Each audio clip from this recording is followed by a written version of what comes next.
Investing. Hmm. Hmm.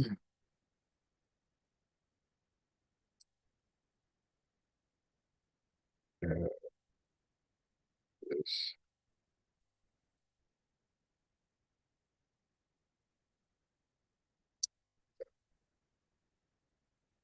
Silence.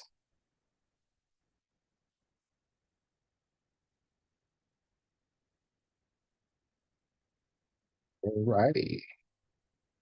We're live. What's going on, family? Peace, power, and profit to you guys. Hope you guys can hear me.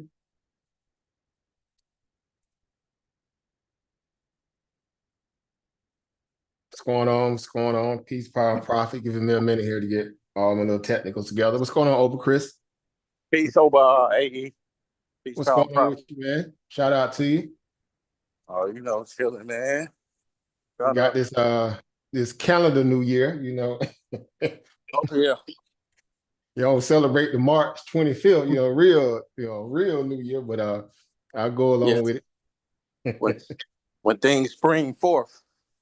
Yeah, man. I got Yeah. to see some seeds sprouting and some flower buds and stuff, man. Talking some New Year in the winter. Yeah. But Real I ain't talk. here to rain on nobody parade. You know how joke would be. Well, they be getting Facts. all.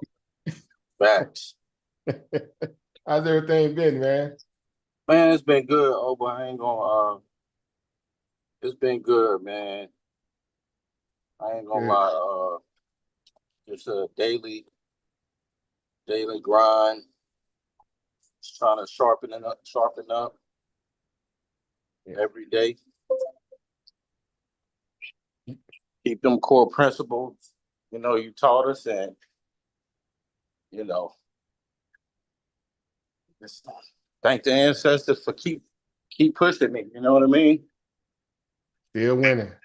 That's it. And you've been killing it. I already, it goes without saying. I always say, your actions will speak louder than your words. And when you lead by example, people just see the trail of, of influence and the trail of encouragement and the trail of opportunity. So again, it goes without saying, you guys doing exactly what you were doing, destined and you've been driving yourself to be able to, put yourself in a position to be where you're at, and you reaping the benefits. It's just getting started, of course, because how this stuff go. We never get to a point where we got it all. We still on that path, right? That Right. war path. Right. Absolutely. Yeah. So, that's more than I can even begin to imagine, man, when we kind of really got focused as a community. I mean, even Discord days and all that, and people are coming Right. through and trying to figure out, what is this market stuff all about, or at least at the intricate level that we were participating in at it. Right. Uh, and who knew? A lot of those guys came and went. Some of them still around.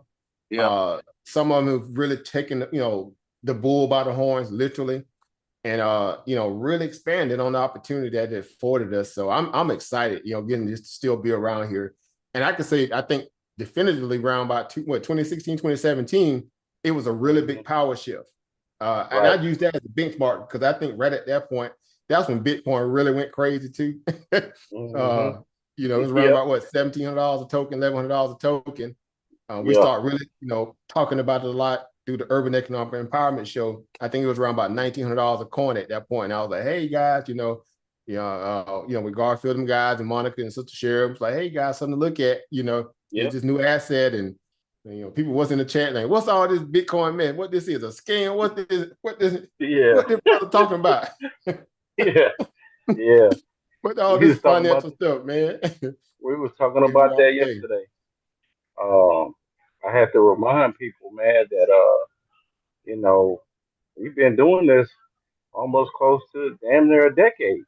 Yeah, And you see, you know, everybody growing. Nobody yeah, stands still, from that day. I'm just like I was just telling people the story, like from the morning show with Garfield, Mo, and Cheryl, and then you came on, and I remember everybody was like, "Hey man, who's the brother doing the stocks and the Bitcoin, man? I need to get his contact." yeah.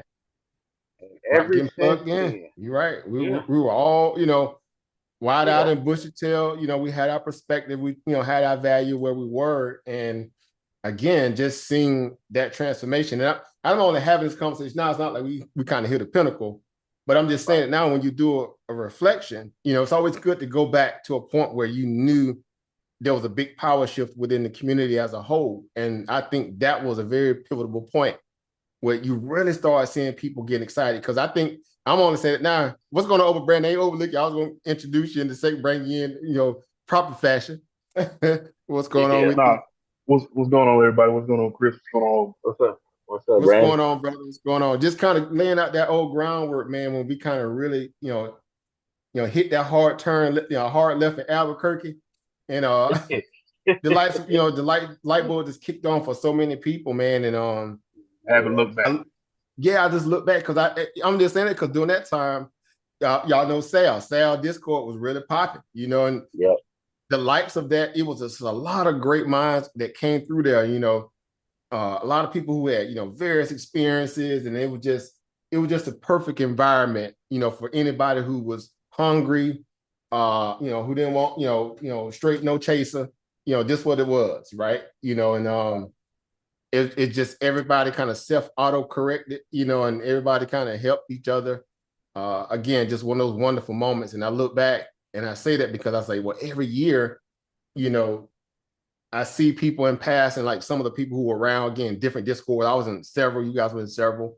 It was just interesting, man. And just people, again, have morphed into some really, I should say some really good influences in this game. And I'm saying influences meaning they were hungry enough where they brought other people with them, They didn't just say, I got this little skill, say I'm just going to learn it by myself and I'm just going to go, hide out somewhere. They were always trying to give back. I guess that's the best way to put it.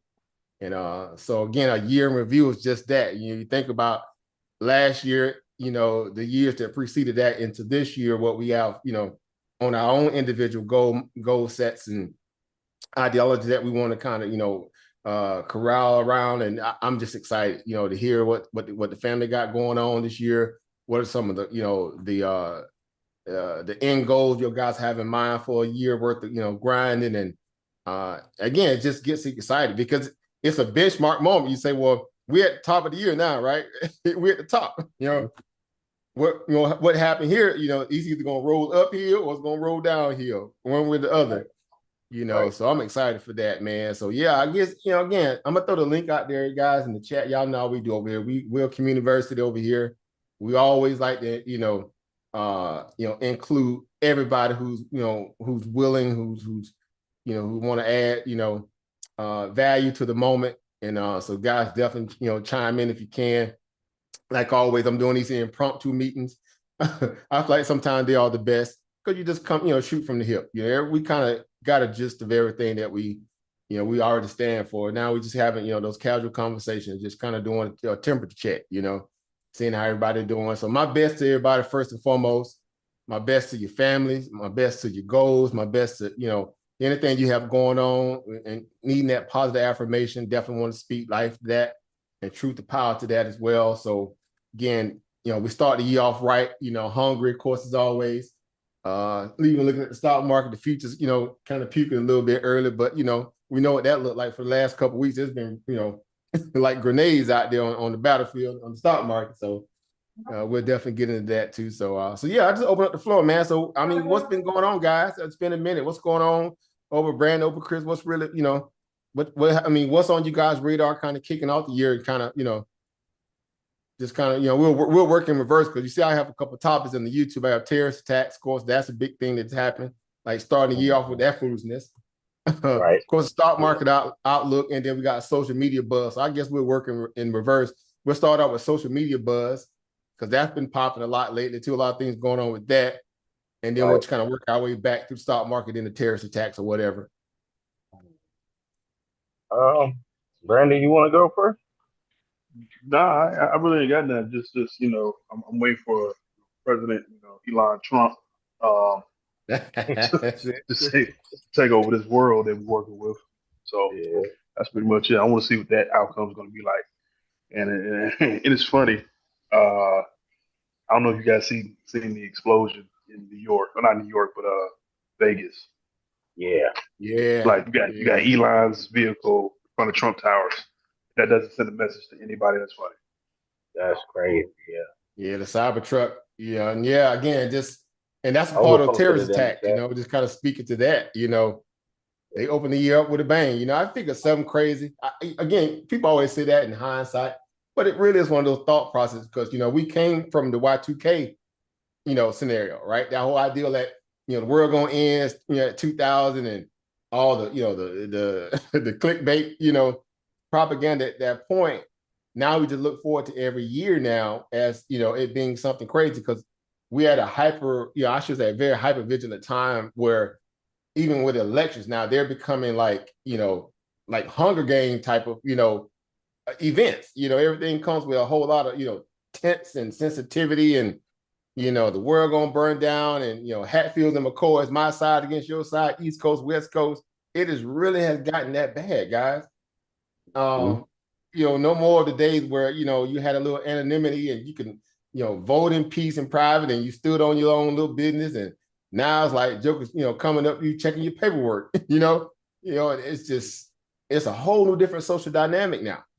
And even how we value and view social media, and what that pertains to, are we progressing or are we kind of devolving as a as a I should say as a superpower. In this case, we speak about America, but it's just been crazy, guys. And again, so yeah, we'll jump right into it, man. It's terrorist attacks, then we'll start there.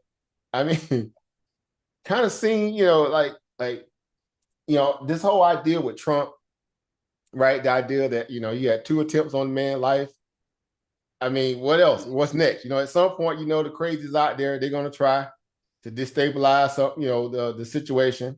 How stuff go when there's a little brush fire, people gonna throw gas on it when they can, and it's just been crazy, guys. So, I mean, y'all think it was a terrorist attack, or you guys think it was just some old homegrown nut job? What do you guys' opinion on that? I don't. My opinion. I'll go ahead, Chris.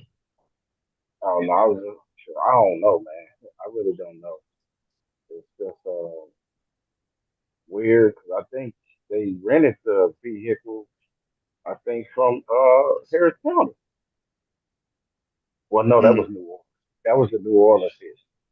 Never mind. That's something different. So, but with that, I think it's hard to say about that one because it's a coincidence that it's a Tesla vehicle in front of Trump Towers in Vegas. Yeah, Conspiracy theories again, are you gonna be making all that on it. connection, So right? Like, what's the odds? It was this idea of a Tesla, it being in front of Trump's again his establishment there. The idea that they having this little somewhat infighting going on right now with the MAGA crew and the Doge crew. So y'all, we're gonna talk about that, right? yeah. Elon and Vivek, so a lot of things going on right now. Yeah, again, it's lots to think, to really put it in context and figure out, what's the temperature right now of the country going forward. We gotta literally now, what 20 was it 19 days before we swear in the next president? The new old president, as one would say, right? The old president, however you want to put it. It's crazy, So again, it's you couldn't make this stuff up, right? So on that kind of scenario, we just say couldn't make this stuff up. So let me jump right over to one of those headlines. Go ahead, Brandon. No, I'm definitely gonna say that's a message. Like that's a subliminal message right there for anybody. All the buildings in Vegas, and you pick this one in particular, and then all the vehicles you could have chose to pick, you pick that one. I mean, I don't know if it was a terrorist attack or somebody with money who's left winged or whatever. Yeah. They don't like them. I mean, but it was definitely a message for them too. So if Secret Service need to be on it, they need to be on it, and not miss this shot or right or catch this shot in a sense because they missed the last one. but they Right. even Man, I'm missed to it. my and nobody got fired from that yet, to my knowledge, I don't think, right? Nope. Yeah. You got two Nope. assassination attempts and no one got fired. Man, look. Well, So, What I'm is sorry to going on say, here? and I'm sorry to say, and I hope Secret Service don't come to my door. That man gone. Ain't no yeah. way. Yeah, Yeah. yeah. Ain't no And way. Crazy, man. That's it's crazy. it's again, it's a social dynamic change now where, man, we've never seen nothing like. Well, we say that in terms of our current status as a society, where before, when we were having somewhat, stints of people trying to assassinate the president. Of course, the last official one was Reagan, of course. They put them, they didn't take him out though, but they tried Reagan twice, wasn't it? When they tried like Reagan, I think twice, if I'm not mistaken, Yeah, I think he got. Twice, Yeah, I yeah. think he got something tried like twice. that. And the days of old with that seem to be a thing of the past because people, as we progress as a society, we became more militarized in terms of law enforcement. This ideal of we're gonna show lead by strength and you know unrelentless kind of pain if you ever try to come against government or whatever, right? We went through a real age of just militarizing all the police value, and it kind of put some in people's psyche, like you dare not try nothing like that, right? You had your little small, I guess you want to call them, little sleeper cell moments, of course, bombings of buildings and your school shooting, but we're talking about taking it to the system, so to speak, as opposed to just taking it to your fellow Americans, right? Then beyond that, of course, 9/11, right, which was the whole terrorist attack scenario. So again, but the days of thinking that someone would even try president, though, I think that's been far and few between in a lot of people's mind, right? So again, you saw it happen twice with Trump. A lot of people upset. Of course, there's a lot of memes going around. I post a lot of them. The whole meme with Kamala sitting in the meeting and the guy leaned into it like, the shooter missed. Mm-hmm. And I know we making fun of it, but we can have this dry humor because we understand what this is about, right? This is them eating their own, right? This is this is cannibalism at the political level. Essentially, that's what it is, because they put the battery in the people's back to make people feel like these things are necessary, right? Because they're too involved in the political foray of the this illusion that these politicians really going to war for them. You know what I'm saying? So they're willing to put on their homogenous combat boots and go out there and do the bidding of their particular political party. That's where we are now, guys. It is really that crazy. I hate to say it's that bad. Yeah, I think it's just a lot of crazy, but it can fuel into something a lot bigger. You know what I'm saying? If it goes unchecked, and it's so much so that people have now becoming even more desensitized to these kind of events. These type of events. So you think about this whole idea, even with the with Trump. Someone taking a Cybertruck, parking it out front, and of course, I don't know if y'all saw some of the video. Did y'all see some of the videos from it? Like The one you the posted live in the footage group. of it when it exploded, like what caused it to explode? Yeah, the No, one I that you didn't put see it it. in the group. I seen. Yeah, so when it exploded, it was basically a lot of fire. Somebody packed the back of it with a lot of fireworks. And That's we're crazy. talking about lithium-ion batteries, right? These lithium phosphate batteries, it's not like gas and combustible engines, right? We're not talking about you got to have some kind of attached to the gas tank to kind of trigger the fuel, right? This is lithium, iron, aluminum, all these different composites that magnesium, when they have certain chemical combination, it can cause sparks, right? It can cause even a more ugly explosion than that of gasoline in some cases. People don't think about it that way, but essentially that's what you're dealing with here. You got gunpowder and lithium phosphate, iron, magnesium, all the things back in science day, your science chemistry day. You're like, well, what do these two chemicals do? You mix them together. Yeah. But essentially that's what caused the again, if you saw the backdraft to it, all the little fireworks popping in the back, and it blew up. It was just crazy, but it shook the building. The Oh, that reverberation. could be a message in itself too. Say again. Mm-hmm. That could be a message in itself too. You said fireworks in the back of the truck.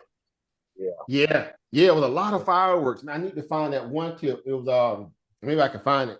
But yeah, when it blew up again, it had the little shock wave and the backdraft of it, but fireworks were popping all off in the back. So the Joker then went down to a firework alley, some little warehouse and loaded the back with fireworks. Yeah.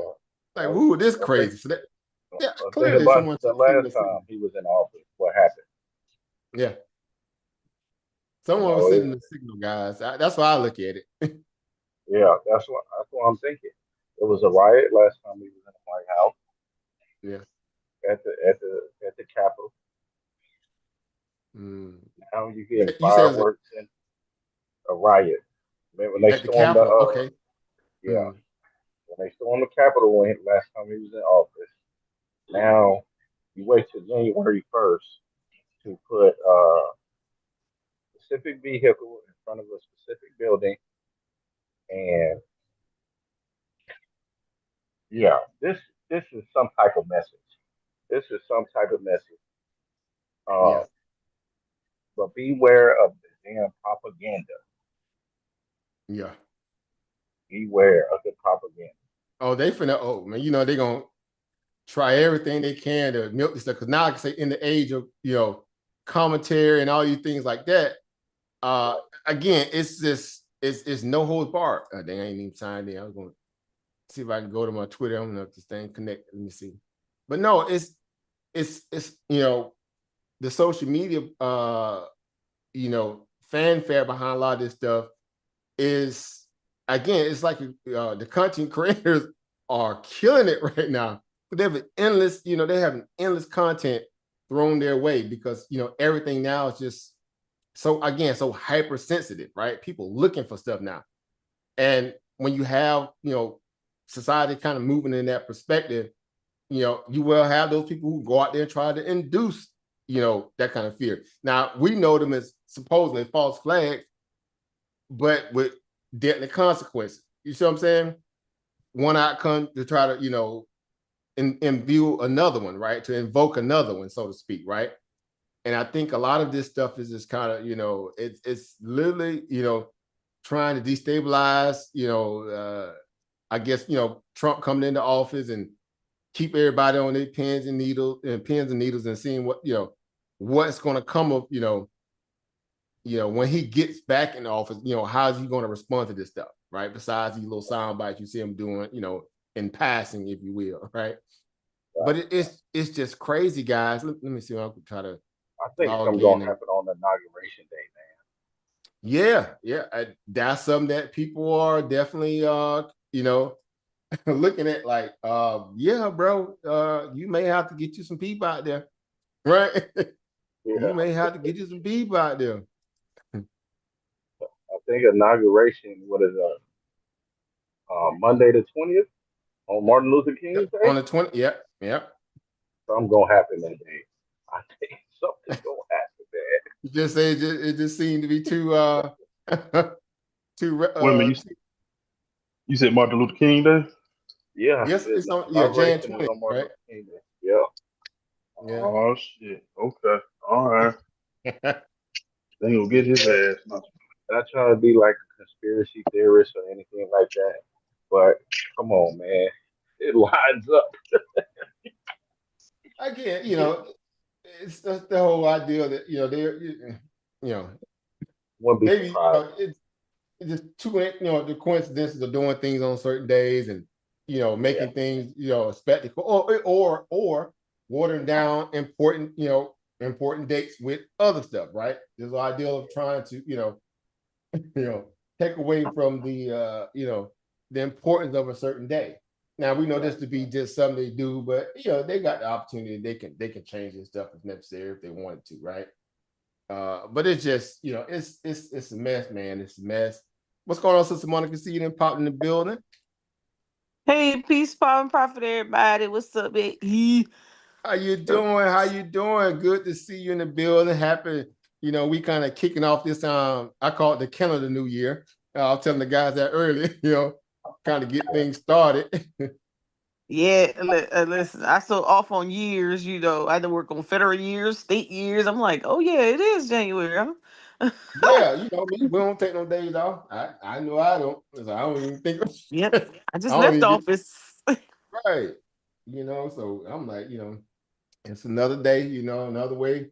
And I'm all for it. If it's about, making things get down and, or all the, opportunities there for it, I'm all for it. So but Right. yeah, as you probably seen in the title, we're just kind of doing a little, little top of the year commentary to kind of set our minds and turns in motion what we got going. I know you guys already been crushing it, doing wonderful things. Of course, this whole past year, beyond all the I should say the outside world influence, you guys' personal goals, you guys been, focused on, y'all been crushing it. I can just say that, yeah, with no kind of hesitation, you guys been crushing it. And I'm super, super happy, man. Just watching you guys. And I know I've been kind of, you know, doing my little thing, of course, and just, doing what I need to do, I should say, and getting a lot of stuff taken care of I needed to around here. But beyond that, just kind of moving and passing. I just been watching you guys. Y'all been crushing it. Like I was telling the guys earlier before you came on, again, you know, what I mean, even for you, Sister Monica, what was that kind of it factor for you this past year, 2024, that really got you excited about, elevating yourself, and your potential future, plans and things. Wow. Wait, let me ask you this before. Oh, there it goes. I was getting ready to. Were you sharing a screen? Because I couldn't see nothing. My screen was black.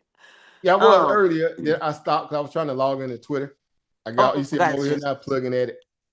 Okay. Yeah. Now I actually can see you. Okay. Cool. Okay. So, oh yeah, I had a very interesting year. We have a new state representative in District 10 with District 52, Mm-hmm. and he's an advocate for environmental justice. So, in I think the spring of 2024, I was privileged to hear him speak, and he were looking for individuals who were interested in learning how to grant write or just being a part of the team doing some community engagement. And I wasn't familiar with that ram of things, for lack of better words. And so I joined the team. And since Okay. then, I have learned how environmental issues affect social issues and health issues. And Okay. so we've Okay. done capacity retreats as it relates to Lower Richland and the air pollution and the water pollution, and Westinghouse as a nuclear plant, which since November of 2023, has been taken over by two other companies. Um, and also I've had the opportunity to see how uh you can leverage the university professors to strengthen your grants, to help facilitate, along with the high school, facilitate the youth in testing water and learning how to identify whether or not your water is drinkable, or knowing what filters to use in your kitchen to kind of help with poor water quality. Uh, I have done um, grant workshops with an EPA senior grant advisor, and then two other sub, I guess you could say, sub recipients or I Considerations. guess they're like, yeah, subsidiaries of EPA with environmental protection grants. And so I've learned that they have these sub grants now for EPA in 11 regions, where they are getting community-based organizations to apply for sub grants, and you don't have to do all of that federal grant paperwork. And I actually opened up one of the applications tonight, and man, it's so simple. Chris and I and Brandon, we were all on live yesterday. That application is so simple. And I had did, oh my God, maybe a month's worth of work trying to put an application together on environmental science or environmental issues and health issues and how it relates to social issues and a program. I mean, this is some Mm. great work. But when I Look, opened the application, I said, this is it. a description and a budget. That's a But dissertation in the making. There's so many avenues you can go down with yeah, that. yes. It just reminded me because the Mrs. when she was at War College in Eisenhower, they had to do some of the presentation. They kind of, Mm. and she did hers on the importance of basically like cannabis, and vet health, things of that nature, the use value, the Yeah. use case value of it. The mycelium course, they're going into that's a big thing now with the giving these soldiers, different providing them different pathways to render, help, render their pain, Yep, pain to a holistically. Yep. minimum. Yeah. And her, particular, professor at the time was just really, really, astounded by it. It's like, man, this is good enough. We might want to publish it, because we know that they're going there one way or the other, right? They're trying to, inculcate that into the Department of Defense as another, form of, again, therapy and help me for some of these soldiers, especially from the PTSD, the mental side, and the pain side, the physical pain side, right? Correct. With hemp, basically it was the medical hemp. But it's so it's a need for a lot of people to really get,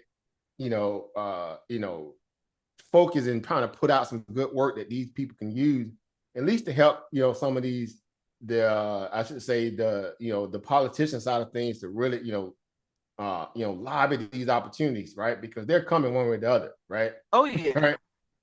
Again, you can't speak clean energy initiative, things of that nature, without talking about cleaning up the environment, right? You got to start at the root, right? The root is we live in a toxic environment, a toxic community, right?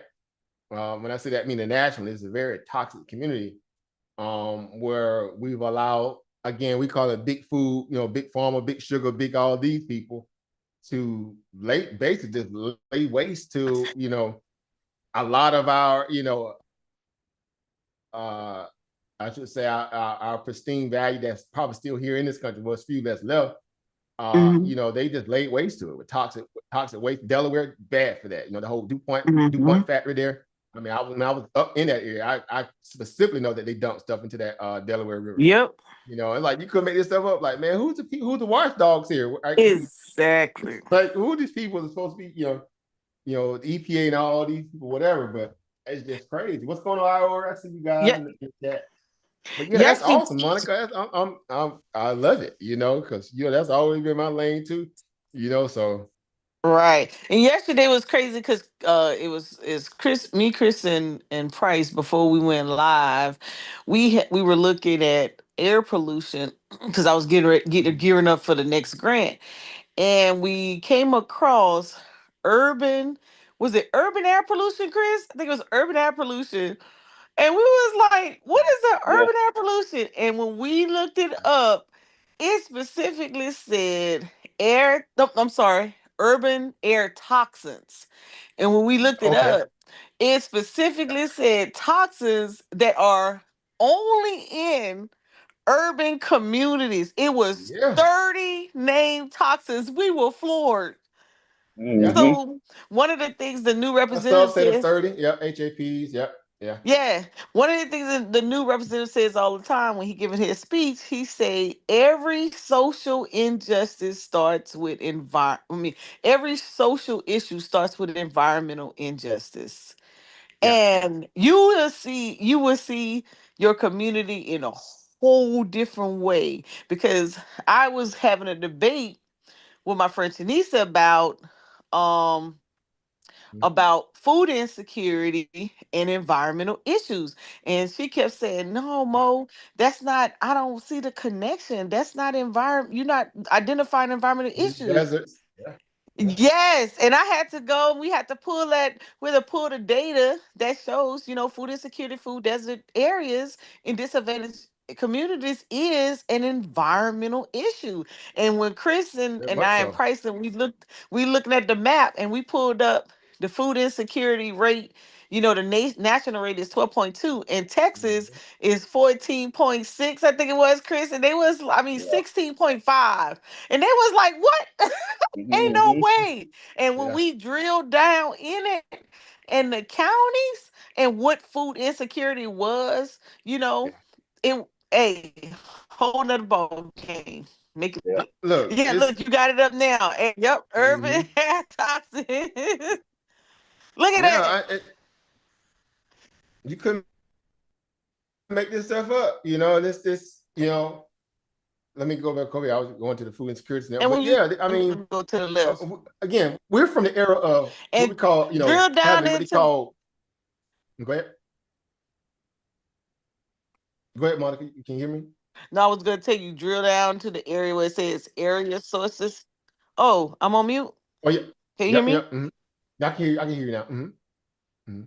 And drill Yep. down where it says area sources of urban air toxics. Yep. I'm there. So a As lot of these are things that are just relevant and prevalent in a lot of things. Because keep in mind, we're talking about back in the I should say 50s, 40s, even the 60s, where we had the lead paint issue, right? We had the yep. lead gas, right? Because obviously they ran highways right through black community. And when And they back then, abandon them, lead was a big issue in the gasoline that caused a lot of respiratory issues, right? mm, Tons of asthma came out of that and many other bad, ailments. So totally understand that. and the did you bring up the gas stations and just think about the abandoned gas stations that are in communities that they just trying Yep. to build over? How many tanks are still in the Those tanks ground? on the ground. Yep. Mm, Yep. Over time, if you don't maintain them, if you don't pull them up out the ground, like anything, nature has its play. Pressure, fault lines, tremble. That stuff can easily puncture, rupture or rust out some of these tanks. And next thing you know, you got leakage and seepage of that stuff right into yep. again, wells and running water environments. So it's a lot. Again, I always say, look, we ain't even got to even, we can go deep down in the weed, but I still just look at Flint. I'm like game over. You Yes. know, I just look at Flint. Flint like, I mean, we still talk about Flint. We talk about We what happened in Mississippi, right? No, Mississippi had the same issue. Jackson. Uh, Jackson, and Yep. they just purposely let it fester. Oh, we got All it going while you on. had people like Brett Favre, in cahoots with Volleyball. with the state to take money out of urban environments that needed that money for just so he can build a stadium for his daughter to go play sports in. Like you couldn't make this stuff up. You Right. know, Look. How often have we taken our clothes to the dry cleaner facilities? yeah, I wouldn't have never thought. yep. It's a lot of stuff out there that we So don't think about. so Again, what did it? surface code. Yeah, go ahead. No, no. Mhm. I was gonna say, in one of the other areas is how these environmental factors are affecting the behavior of kids, and we thinking they just, just they're just bad or there's some bad parenting, and they're not really paying attention that these environmental factors are that's getting into your soil, which is in turn is getting into the food. Is affecting the mental health of your kids. Very much so. Again, we're talking about autism being at an unprecedented, excuse me, level where we've never seen that like this before. We're talking about, you hear Robert F. Kennedy go through his whole, ideal of what America looks like if we had, clean food, clean environments, less medication. Where before you had what they say like it was like what 1 in 10, 1 in 20, something like that Mm-hmm. back in the 70s. Now it's like 1 in 4. Like Mm, that's a crazy stat. Think about that. Like, mm. that used to be taboo to hear about a child that had autism back in the 70s and the 60s. Now Now almost it's common conversation. yes. It's like every day, you hear about somebody on the spectrum and this, that, and the third. It's crazy. And we know it's only attributed to one thing, really. Well, it's a combination thing, but we know kind of the root of where it comes from. You know, Right. you know. Look, look at the hospital sterilizers. If you And can't stay in the hospital where it's supposed to be clean and all of apparatuses. I'm But supposed that's to be always been a clean. thing too, because think about those hospitals that are known for malpractices because of, lack of I don't even want to call it really lack of training. I say a lack of intent to do their job, properly as they've been trained to do. Killer Mhm. King, right, in LA. Uh, John Hopkins had a bad, rap at some Oh point, how yeah. they treated some of the blacks, black patrons that came in and needed help.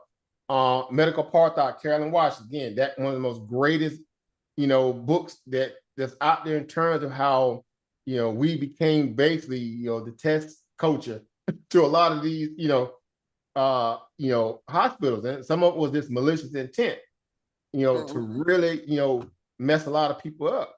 But again, it comes from just a lot of that. Again, conditions of these institutions, blood, laying around. In this case, saying sewage sludge incineration, not disposing of those things properly. You got people coming in with all type of bacteria, diseases, waste, and you don't dispose those things properly. Well, what are you going to have? Right? Or Mhm. lack of sterilization, right? Keep in mind, before they were opening up new packs, they had to kind of rewash their old tools, right? Sanitize them and put them back out there. Lack of proper sterilization. Somebody just breezing through it, not doing it properly, setting it back up, sending it back out because they're not taking what they do, as something serious. Mm. But this is a very, very, very interesting topic because again, I've definitely been on this for a while myself, understanding the basics of how we got here, right? Because I know for me, when I turned that curve in terms of my, my eating habits, my knowledge and consciousness of what I put in my body, the first thing, that was relevant to me, like, dude, you got to change the water you do, right? Because I was never a big tap water drinker until, Mm. when I, became like a adult, I was like really, into the bottled water thing because you kept hearing about how a lot of these, water treatment plants, things that nature, just they was horrible, right? So it started with the bottled water, and then it morphed into, trying to find cleaner foods, organic farm to table environments, things of that nature. It was really that bad. I mean, case in point, Poland, y'all know the water company Poland, they make the bottled water for Yeah. Poland. Mhm. They still getting sued, right? You know who Mm. owned Poland, right? Mm. Nestle. Remember that whole scandal a while back when Nestle was taking Oh. Yeah, they tap do own them. Yeah. they were taking tap water out the faucet, putting it in the water bottle, saying this was spring water from Poland. Stop. True story. Ain't not one liquor water came from no Poland. It came straight out the tap. And Nestle was making a killing off that. Mm. Mm-hmm. They're being still sued to this day. Nestle tried to kind of fight it through their big lawyers, all that stuff out. They're gonna keep it on the rug. Them judges came back like, nope, we finna take this to trial. No, y'all gonna have to answer this. Mm-hmm. True story. Yeah. Yeah. So again, you got people still doing mess like that. You know, Mm. yeah. That's crazy. Yes, so that's the big matter of fact, that's the big talk right now, the whole environmental and health. But some people are really just having a hard time connecting the social issue to the environment and the health. They having a real hard time. So we've been working on a lot of training, trying to get people to understand it. Because it's unseen a lot, a lot of times it's something that's unseen, things that could seep into your pores and your skin and dissolves in your Yeah. body. Yeah. Totally agree. Totally. Again, we're talking about first line defense is your skin, of course. Again, yeah, this is definitely, my lane. And we talk Mm. about, how eventually over time, your body begins to break down immunity, things of that nature. The things that, the fried chicken eater that constantly ate it all the time and told us that you can still drink a 2 liter bottle of Coca-Cola, you still gonna have the same immunity level as you would Oh. if a person that drunk water. I'm gonna leave that alone, but I'm just saying you had people really out there telling people that stuff. And I'm like, come on, guys, y'all gotta be more, y'all gotta be, stop, man. Stop, guys. Come on now. You know what I'm Mm. saying? I mean, it's just crazy, man. Like crazy. Like, it's we got to a point again where we began to question basic common sense. And that's what you're getting now, this whole return of common sense now. We're back to common sense again because a lot of this stuff just got far-fetched. Mm-hmm. And the end result is what you're dealing with now. Again, you got, whole food deserts in urban centers, Yep. right? So the first thing I said to myself, well, you mean urban centers are having their food deserts because you mean businesses do not want to go into those environments to help outfit the community with proper, clean, fresh foods, right? Essentially, that's what it is. Yep. It's a environment where you don't have ample grocery stores to accommodate the needs of the citizenry in that area. So what they rely on? They rely on the bodega. Yep. They rely on the corner store, the Quickie Mart, the 7-Eleven. They go in there buying bread, milk, cheese, candy, hot dogs out the little rotisserie thing, and they feeding their babies off that. Hey, look up since you went there. Look up the statistic for malnutrition in disadvantaged communities. Because I already know that's not. Yeah. no, because some people they be like, well, how can if you have the highest obesity across the track on one side and the highest malnutrition on the other side? Basically, just what you just said. Parents are working, kids don't have access to food, they eating processed stuff and candy and cookies all day. They may be able to provide for their child, but the child ain't getting proper nutrition. Yeah. And it's not even. It's so obvious that again you talk about click the little click the little link next to your paragraph at the top. That gives you you see the little DNA looking little deal next to your paragraph. The first paragraph. The AI lab or the AI, not the AI lab, but come up a little bit more. Come up. Okay. To the left. You see how you see those little DNA looking little icons? Those are what the sources, and if you click on them, it's gonna take you to the government source. Okay. Go up. I'm lost. Where you talking about? To the right? No, to the left. Go to the left and go up a little bit. So you see how you have all these little at the end of each tabs. Yeah, the tabs. Yeah, that's what I'm saying. those. Yeah. That's how I do Yeah. I thought you seen something else like over here. Yeah, those tabs are very again direct. It'll take value. You to the link.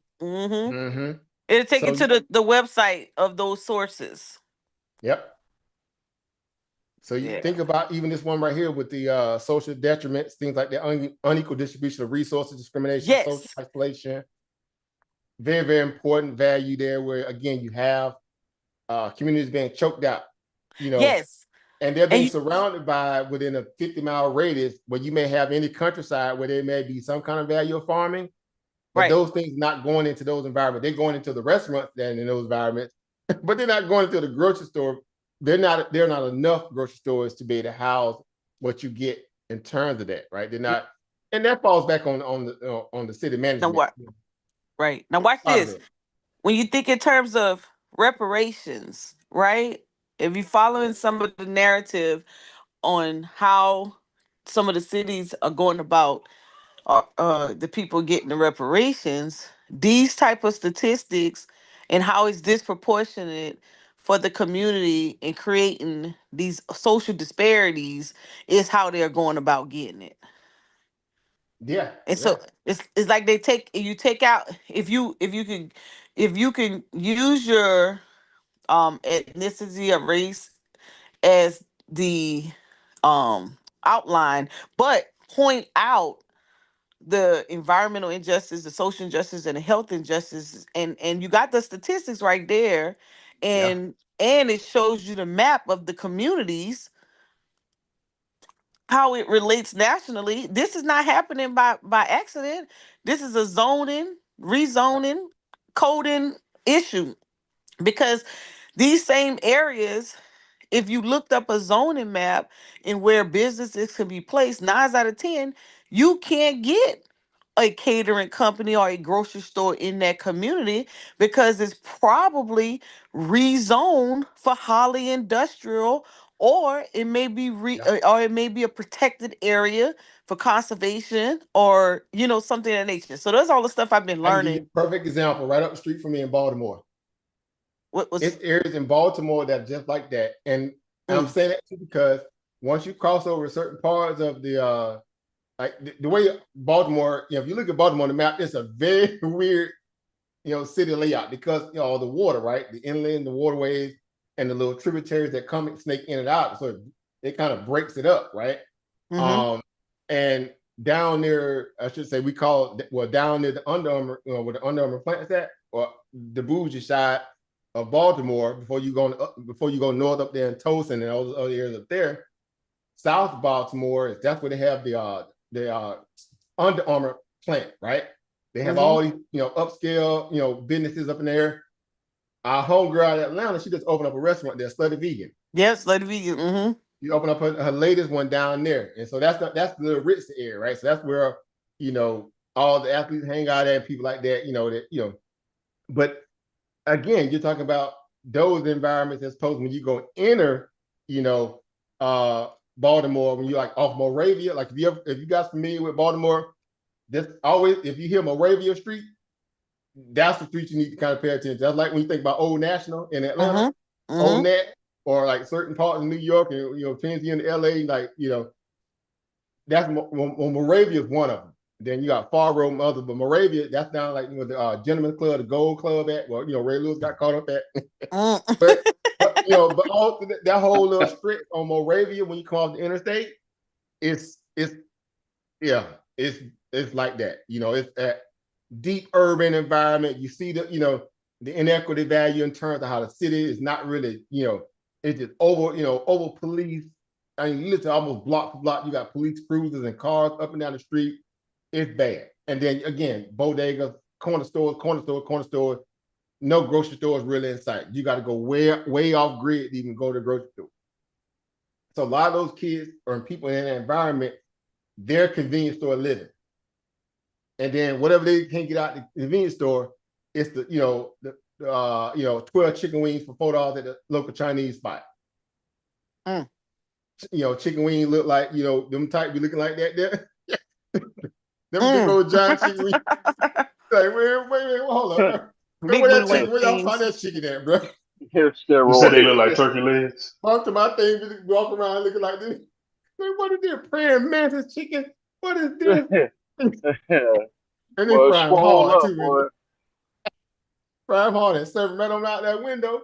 And them you couldn't make this stuff up. Again, it is crazy, and again, and outside of that, then you go down towards the harbor, down where the aquarium, everything at down there, again, in a district area before you can get to Camden Yards, over with a baseball stadium. Again, you know what that is. That's the gentrification. It's like, but literally a block away from that, we say a block away, but everything from that wall is poverty, urban. Like the city just said, forget all that. Y'all on your own, but this area we're gonna protect this because this is the last little value of tourism destination. We can pull people in to come in where they feel like they can feel I guess warranted and safe, right? It's crazy, and it's like that all over the place where you go. In certain parts, even with DC, same scenario. It's crazy, man. But again, we've seen these things so many times. It's like, okay, yeah, this is the status quo now. Gentrification is serious. But a lot of it now, where it used to be what they call citizenry gentrification on a culture class value of it, now it's being corporate gentrification. It's coming back now.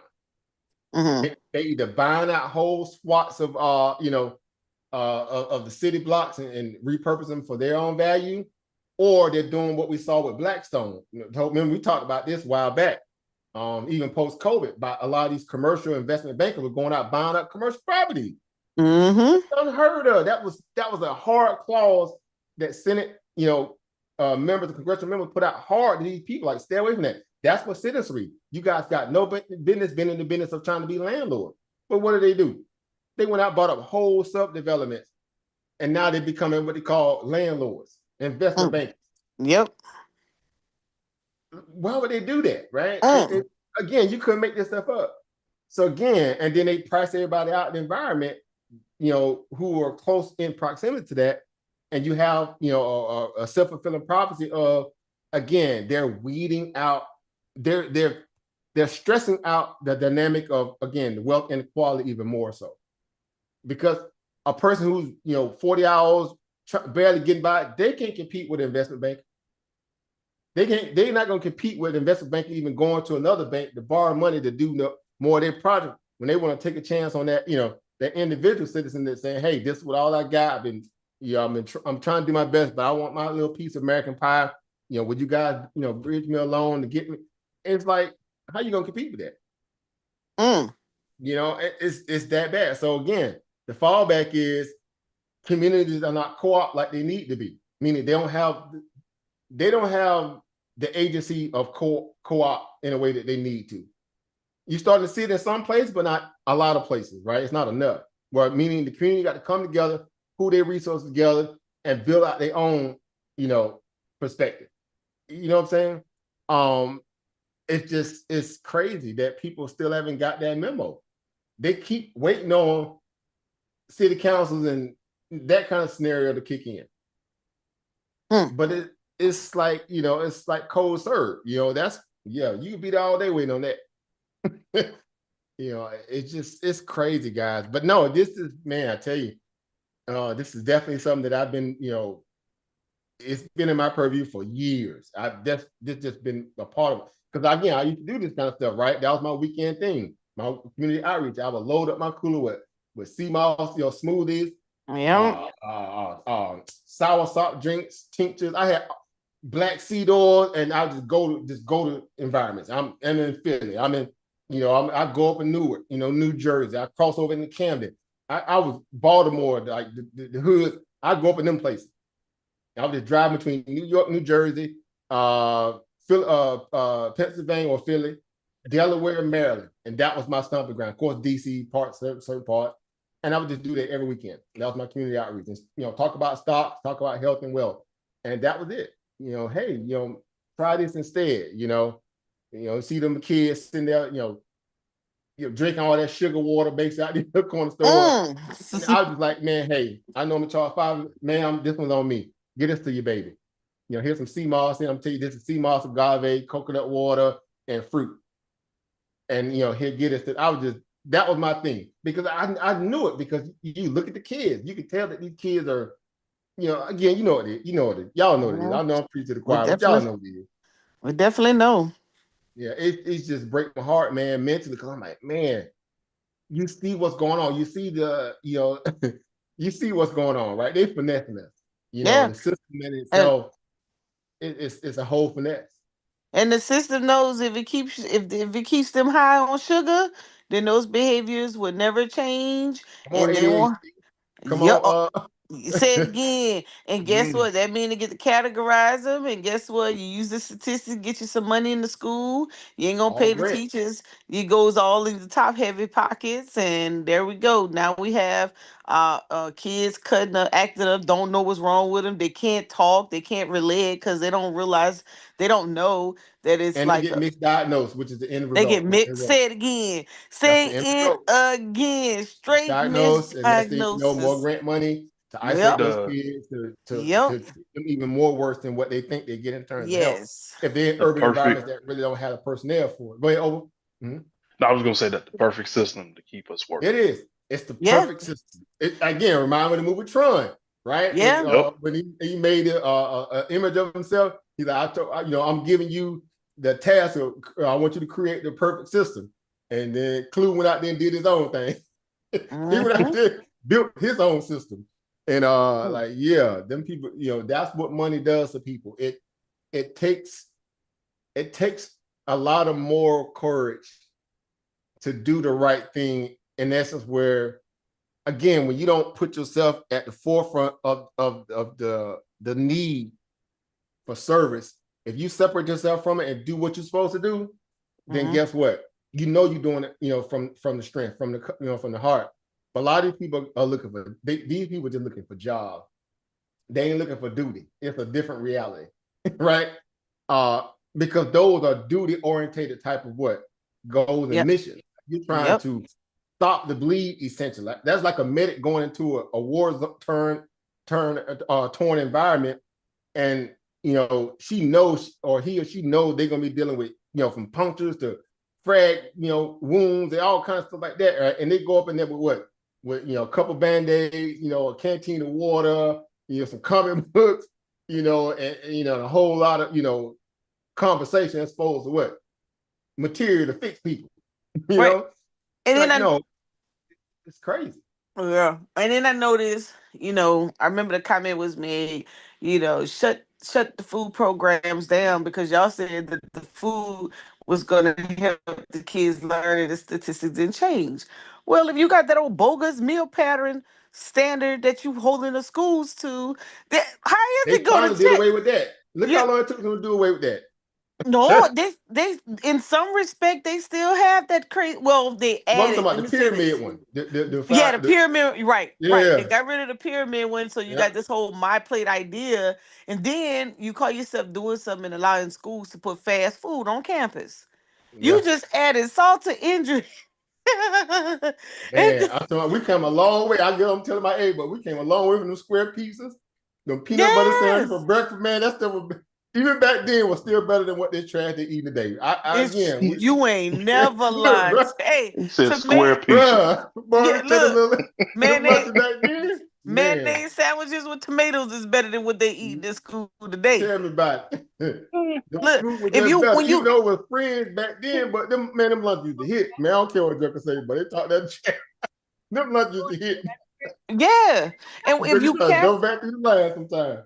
you have to carefully because we drafting it out trying to draft out programs to meet the need and to bring in you mentioned jobs to bring in somebody got the mic open Sus, sustainability, how do you create the sustainability side of it? You create a program, but you still gotta make a way to sustain. And then that's when you have to tap into, okay, what about what you're doing can bring in some type of economic compensation, capital to your program.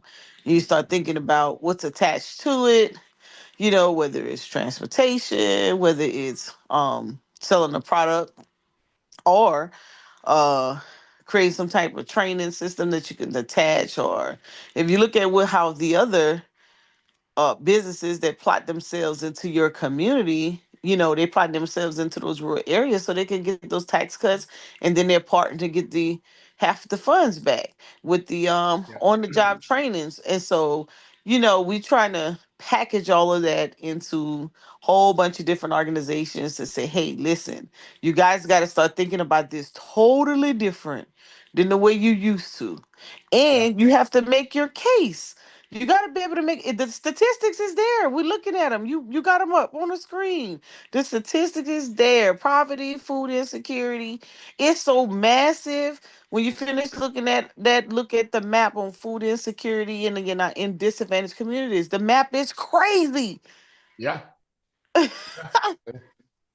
The map is crazy. We looking at the map like ain't no way all these kids are hungry. But when you pull that thing up, you be like, oh my goodness. Yeah, click that green one. Yeah, this the one. I think this is the one we're looking at. If you hover over the state, Mm-hmm. this all the part you missed, Brandon. Hover over any of that green or any of that states, it'll tell you the poverty uh it'll show you the statistic Yeah. of the insecurity in those areas. Look at that. Now the national average is 12.2. Mm. Hey, look, and then look, if it's 12.8, you hovering over South what are Carolina. click now click on the state and it'll expand it. It'll open the state up a little bit more so you could click Mm-hmm. The you could kind of counties get and certain you districts. could drill Yeah. down.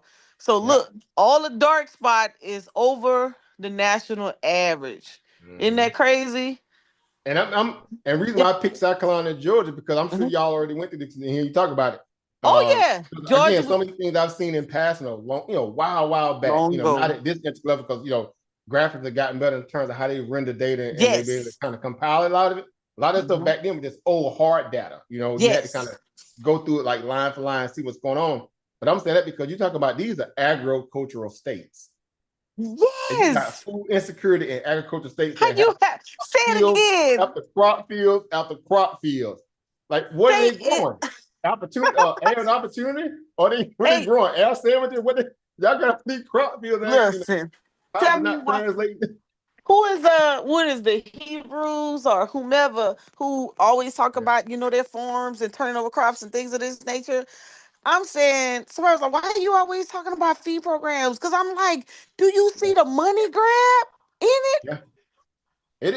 It's that's the part where again I say this to to I'm blue in the face, and I know it's preaching to the choir because you guys are on this stuff, and you realize because again we have the privilege, and I say privilege meaning we put in enough work to realize that what to see what we see. We're not being fooled, right? So the 30,000 feet view from that perspective is that that the system in terms of how money is allocated when we do these budgets, like these annual budgets that come out of congressional value, right? Right Yep. now we just had another a CR, right? Another within the stopgap basically for government shutdown, and they keep they're kicking the can down the road for a reason because again it keeps governance unstable where they can't really do their job because they're always in lieu of having to kind of reprioritize where money needs to go for the next particular governance cycle, be it quarterly, whatever. So it's a bad way to do business, essentially. Like if that was a private company, they'll be out of business, right? Because you can't really plan, beyond, biannual or annually when you have to deal with quarter for quarter, destabilizing where you need to prioritize where funds need to go. So you're making rash decisions on the fly based on a lot of emotion, some data, but a lot more emotion than you are hard, tangible evidence, right? So the grip is that these congressional seats are getting this money, because that's why they always slipping in stuff. All this port to get slipped into these budgets. That's why they do it. That's the purpose of why they do it. Because guess what? The kickbacks are coming back Yep. to them. They're Say it lobbying, again. right? It's the whole hustle. We know what it is again, because we're as market participants, we always follow the way. Follow money. You follow the money. That tells you where the priorities lie. It ain't all about this social, camaraderie or what you think, or what you hope, should be happening, actually happen. No, that's not how this stuff works, right? That's the same goes. That's not how this stuff works. You have to follow the actual money and see what they're actually doing. It's not do as I say, it's follow what they're doing. And the end result of things like this, again, you talk about states that have a certain, threshold, if you will, or cost of living. When you take Georgia, it takes $3.95 for the average meal cost in Georgia. What kind of meal you gonna get with $3.95? A wish sandwich. Man, I'm talking about with extra cheese or extra no cheese. Can't even all get the trimmings. McDonald's for No that. cheese on that, sir. What in Hey. the world? What you gonna buy with $3.95? Over. You know what you give Bruh. them? One rib. One rib. One real. Can you You ain't pour it in even my getting hand you for know me. a You One talking about regular the real. rib. I'm a drink in my hand for a nickel or a quarter. Come on, Right. man. Come on, man. No Bruh. barbecue sauce. It's just one Bruh, rib. you straight I you sure am hungry. catch your packet and Hey, bruh. hover it over New York. Oh Or yeah, I can only imagine. Yeah, because I mean, again, we talking about like I was talking about with Baltimore and places like that because again, it's crazy. Let me blow it up a little bit. oh no, It's you guys crazy are that good over there. say again. Look like you guys are good over there. Well, oh yeah, DC. Yeah. Oh, you know why? Come on now. Yeah, White House right there. Loudoun County, Fairfax County. Come on, Arlington. So Look what would be that little part right there? No, come over to the left. over here. Right there. What is that? This West Virginia and Pennsylvania. Gotcha. So you already know. Again, we talking about mountainous regions like West Virginia. You see what's going on here. 15, Yeah. 17. Jeez. Again, these are people who living in the woods, deer hunters, stuff like that. But again, it's still talking about isolated areas too, because again, their scenario is based in land topography, right? What commercial businesses want to come in and do things in isolated areas to a degree. But I only use that as an excuse. Why? Because y'all know as well as I know, especially people in the South. The old school grocers that used to be in business before Walmart's came. Mhm. They used to be that. No, there were people who grew up in this in the industry, new farmers. They knew how to source Piggly Wigglers. Come on, Southern people. Where my Southern people at? Mhm. I can't be the only one who knew about Piggly Wigglers, right? Yep. Win Dixie, Yeah, we Win had Dixie them. back in Yep. the day, Piggly Wiggly. man, AMP. Piggly Wiggly. bruh, More noise. man, When they had Dixie. great relationship with the butchers and in an environment that slaughter halls. That endless, you had endless supply of good meat, and the farmer that grew the vegetables, man, look, all that Yeah. stuff been run out of business now. All gone now. All Don't gone. make this stuff up, bro. And then what happens now is the high dollar jokers want to come in because they feel like if they got any new urban new developments growing up, well, we talking about houses. Let's say the medium income is like 40,000. If they could pump out houses around the $200,000 range, $100,000 range, around about 250, if they can just get those people there, they're gonna bring in. They try to sneak in some of those high end groceries. And guess Right? what? And our elected officials, only thing they know is economic development. They don't care that Because you. they are the ones who are causing the Yes, destabilization. you like Again, it's crazy. It's crazy. you guys are bamboozled. It's gonna bring economic development. They just, I was telling them off of Bluff Road, they just Yeah. let the city annex a portion of Bluff Road, and they getting ready to build a farmers market, a magistrate Now y'all office, a talking my judge's language. office. Yeah, and Everywhere I go, and the healthcare. first place I search out when we move into a new environment, because y'all know we're cabinet, Mm-hmm. household, military, Mm-hmm. I always search out the farmers market. Yeah, and they Always doing search them out. they putting it there, but guess what? I said the only reason they got that farmers market built because they putting a magistrate office in a jail. It's crazy. It's Yeah. crazy and, how and and then you put it in the city, you let the city buy it, and the county is gonna lose money because you just gave your rights over to the city. Ain't that crazy? make it make sense. It's a whole again. These people know they figure out how to use the system so much so to their advantage that again it's like unless you have what they call a complete scorched earth scenario where you got to really turn the tables over, kick over the chairs and turn over the tables. It's status quo. It's system. It's business as usual, right? And it has a lot to say with what we're talking about, even with kind of some of the topics that we talk about here with kind of year in review, but getting ready for the next year when you have this election that has so many different implications now because you literally have an income, or not income, but a old new president coming back into office.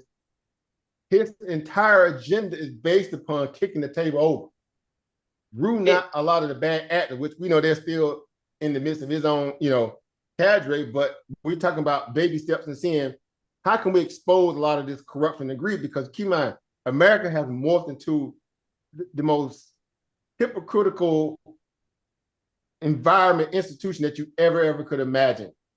So much so that it's heightened now, where not only do other nations on the outside looking in are taking stock of seeing just how bad it is, because you still got people who want to come here, right? Especially that show with this latest immigration,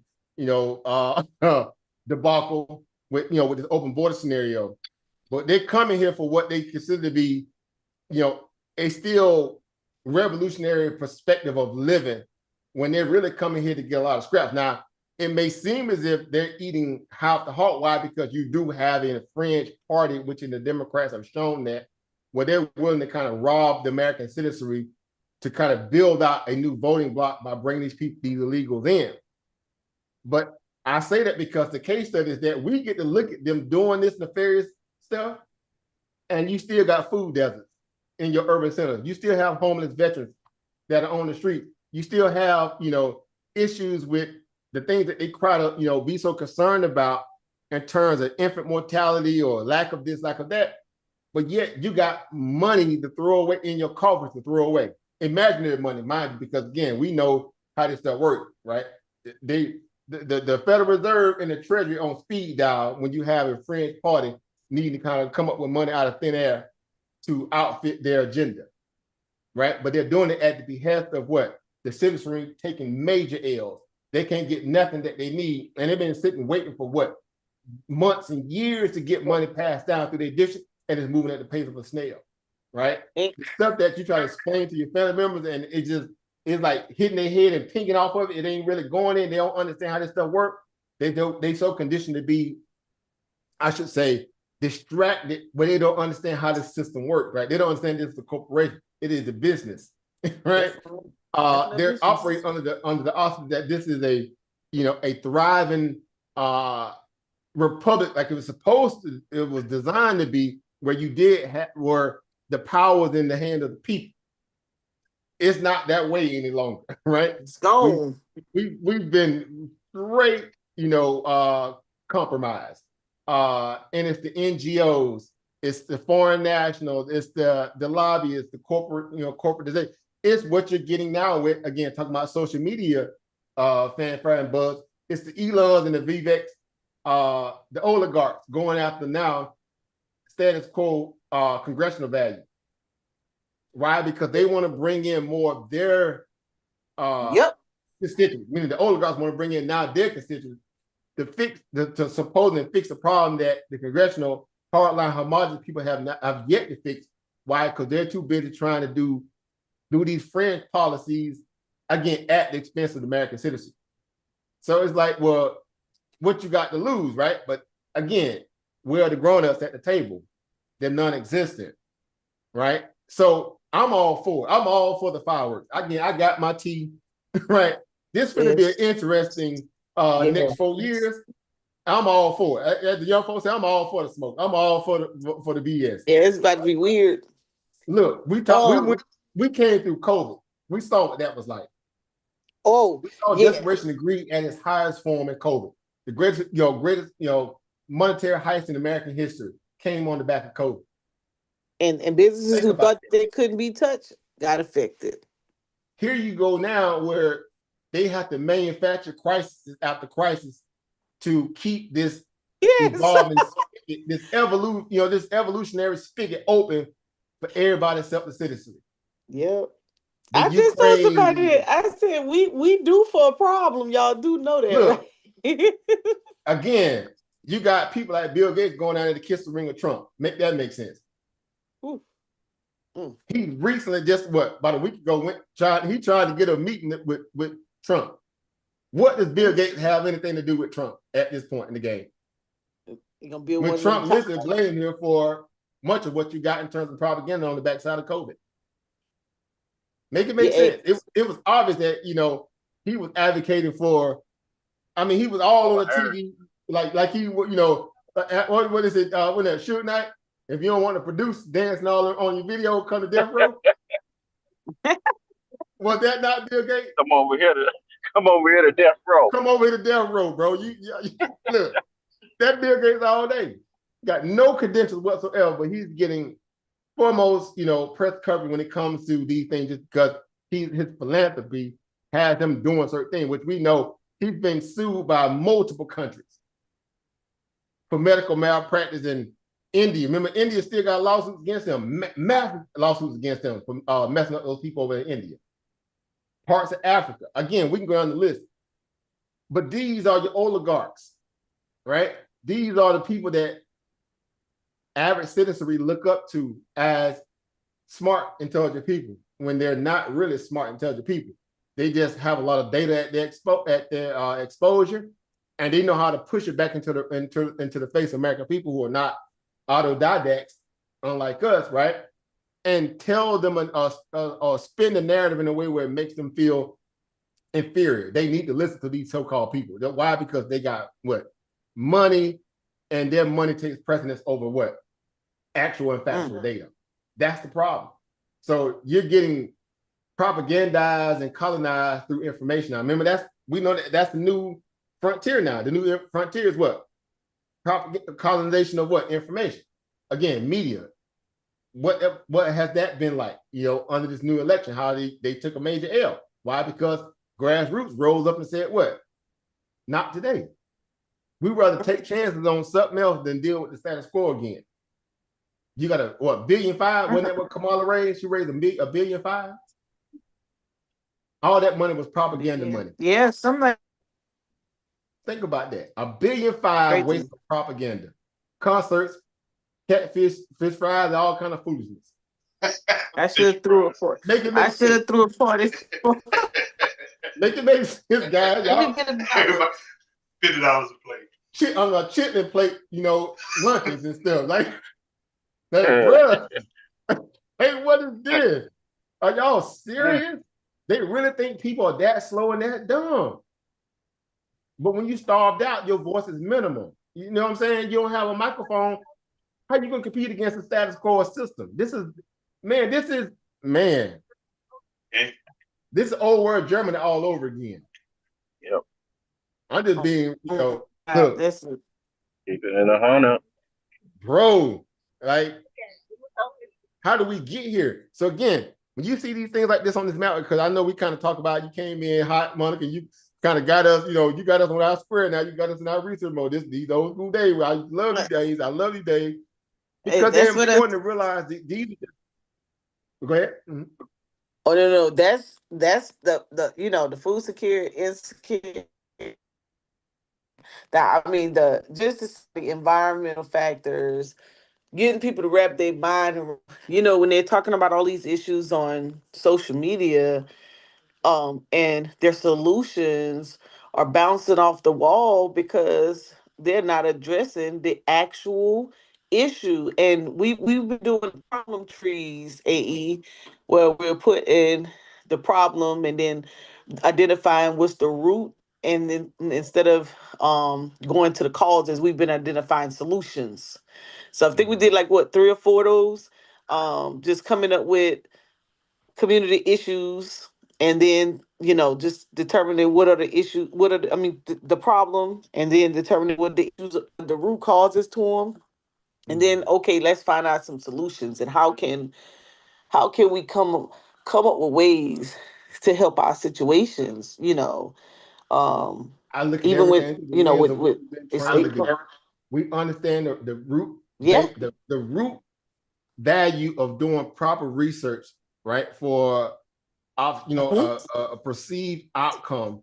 When we go through our checks and balances, right? It's like, again, I always use the stock analysis for a reason. That's why I tell people it's so symbiotic more than you can imagine. The criteria that it takes to understand breaking down intricate research about a particular company or product or whatever that you're looking, or you may be behooved to. It's the same way you need to take that same skill set and apply it across the board. It's the same value. Hey, Chris. Chris, what was the one we looked up, Chris? What was the one we looked up, Chris, where it gave the demographics? Do you remember what site that was? Where it gave when you was like, oh my God, what's the blue line? What's the purple line? I think it was food something. Was the website? Hold on, I got it. And it showed the graph. It had the graph by. We was at what? Yeah, because they did the ethnic groups. Yeah, it was by ethnic. It was by ethnic groups, and it showed the lines in the graph, and it showed who was there saying how you be the majority, and you have you the majority, and the minority has the highest percentage. Oh man, I was trying to get my desktop up to show it. I can't remember how we get to that graph, but it was It was USDA, I think. Called food. Oh, there it is. That's it right there. Right there. That picture. Yeah, food. Oh, it was the. No, you see the image? That's not the image. No, this is another. This is USDA. This is by food insecurity by U.S. household varies across race and ethnicity. Yes. So scroll down. Graph. That's good data, but that's not the website. Okay. We were on the BLS. No, it was another web. You know what? Go down. I think this might be it. I think you just have to go down. I just put in food insecurity by ethnic groups, in the query box. Yeah. So you got Feed America, USDA, examine the impact of structural racism, food insecurity. Of course, these are different cited sites. I look at, because I always go look for the most recent one, like, you far year and Right. month, how data Chris, in terms of God. Could you show what USDA? I could put in the year as well, like 2024, because I know a lot of this 2024 data is yet to be still compiled. It really takes about a whole quarter into the new year before they give an outlook of the previous year. It might be USDA. But USDA definitely is, it's of course the most. It's in April of 2008. This last article was presented. So again, that's nearly, second quarter last year. Click on the left where it says in the U.S. Click the blue link to the left. Foods in the U.S. And then in the U.S. Yeah, then it probably gonna give those charts because it's multiple charts. I would imagine that bar chart was one of them. Was one of those charts that it. Yeah, right now it's just giving you data, statistical data. Oh, so, just data. Yeah. Interact the charts and highlights. Let's see if there's anything there.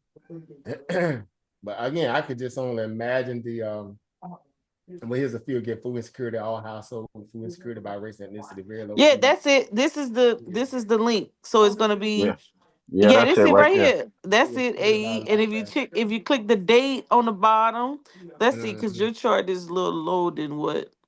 Yeah, we was just seeing how, black. Last year.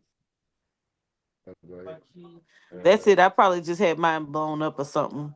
But how we at the top. We got the highest percentage. Oh, yeah. See how we be the minority. That's across the board. That's yes. I already know. it goes without saying, sad to even look at it from that perspective, but we know what we're dealing with. Yes. In terms of our plight, again, we don't make, I don't, again, I'm of the mindset where you see a lot of people who always try to water down the race issue when it comes to the diversity measurements in terms of how we allocate money into underfunded environments, community inequality. We know it's there. As investors and traders, we definitely see that, that margin, as we like to call it, the spread, it's insurmountable, it seems like, without them doing something drastic to change the status quo. Where they may tell you, okay, well, the average Black household income range between 35 to 40,000, and the average white income range between, 70, 80,000 to 100,000 plus. That's a massive gap in terms of when we talk about things that are eroding factors on people's cost of living daily agendas, right? In terms of when you have inflationary environments and moments, you are stretched thin. You still got to count in the cost of living that goes up every year, regardless of the inflationary shocks in your system. Regardless of the wages. On, right? It's endless, right? Insurance prices premiums going up every year. Ain't nobody doing no reductions. Y'all notice that, right? Once the cat's out the bag, they don't put the cat back in the bag. The only thing that you get a little help meet on is energy, but it takes someone coming in and saying, we just gonna bring in a lot of bring in a lot of drilling or something. That's the only thing that really fluxes. But everything else stays at its current level or goes up, or you get less product for equal the amount of money. Well, and that's why the port workers were able to do those protests, because they had put out that wage bill for increases in June and January 1st. And when they lost the election, they was like, hell no, we're not giving no raises in January. Y'all can take it to the courts, you can do whatever, because that jump to get those wages up to 2024 was like a 63%. So some of them just settled for that 32, 37% jump because it was in between the policy time frame. But most companies didn't even pay attention or didn't even care that they've even passed the bill to get wages up to 2024 inflation. And the states and the the federal was always up, but the states was like, I'm not doing that. And the Supreme Court in Texas, they shut it down. They was like, y'all might as well go cancel that. We not doing that. And what did California say? We're not paying no overtime. I don't care what y'all say. And my company, we actually said I was against it, but hey, I got outnumbered. They was like, hey, go back and check all your schedules. Nobody gets overtime. We will hire more people and put them part-time. I was like, y'all so shady. It's the system. It's the system. You know, It's the it's designed system to do though. what it's designed to do. Yeah. And again, I go down, and it kind of, you know, this is a good sidebar conversation to what a lot of the topics that I have put down there for that reason. Because again, you're at the top of the year, you're going into the system, into a new year with a old familiar system status quo, with a lot of optimism or opportunity of shaking up, you know, the deep state and all the kind of stuff like that people like to talk about. But, you know, really turn over the table to figure out how can you kind of reshore a lot of that, what, taxpayers' money back into their hands, right? Opportunity through industries, a lot of opportunity through, again, putting the power back into the states of a lot of these, you know, these people who want to do the will of the people, supposedly, right? And now how you plan for that financially? What does that look like financially? How you plan for that, right? Now, of course, as market participants, we see things through a different set of glasses or spectacles, right? Than as, you know, the average citizen who's out there, you know, who got to put, you know, elbows and knees to work, right? And backs to work to try to, you know, keep up with what, you know, the system is laid out before them, right? They saw so much of the benefits of paying into the tax system not work for them, where a lot of people have become discouraged, right? They're deflated. Like, what am I doing this if I'm seeing this happen? I'm seeing my money go out the back door for this. I'm seeing I didn't vote for this. Who's giving these people the ultimate authority to make these executive decisions with my tax dollar? And so tempers are at an all-time high. People are rightfully so, they're pissed off, rightfully so, right? The system is not working. It was not designed to really work for people, but even more so now, it's even that much more revealing. Why? Because the internet is undefeated. The internet is undefeated, meaning we figured out now how to do real hardline investigative journalism in a way where the benefit of doing that helps curb a lot of the pain that we get from, again, bad governance, right? Bad, you know, agency through local, state, municipality up until federal.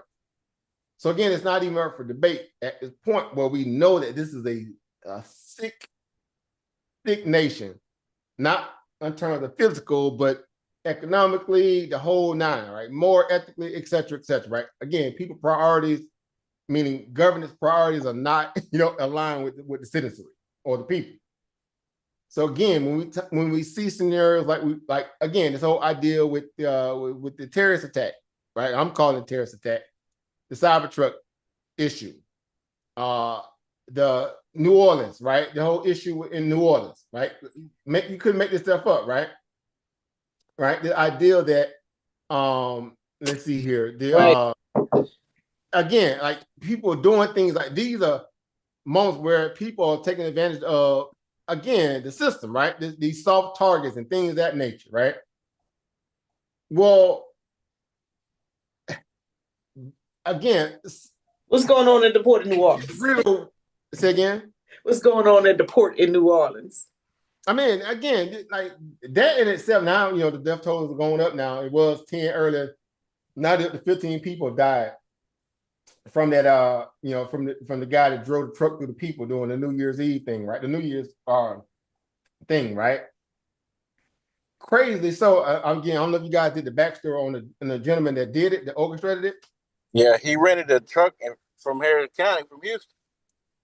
Look at that. See, it hit different when they right around the backyard, right? Yeah. And he was what? Regular armor. He was an armor reserve. Crazy. Guy. So he was in the military. He has training. He was riding around with an ISIS flag in the truck.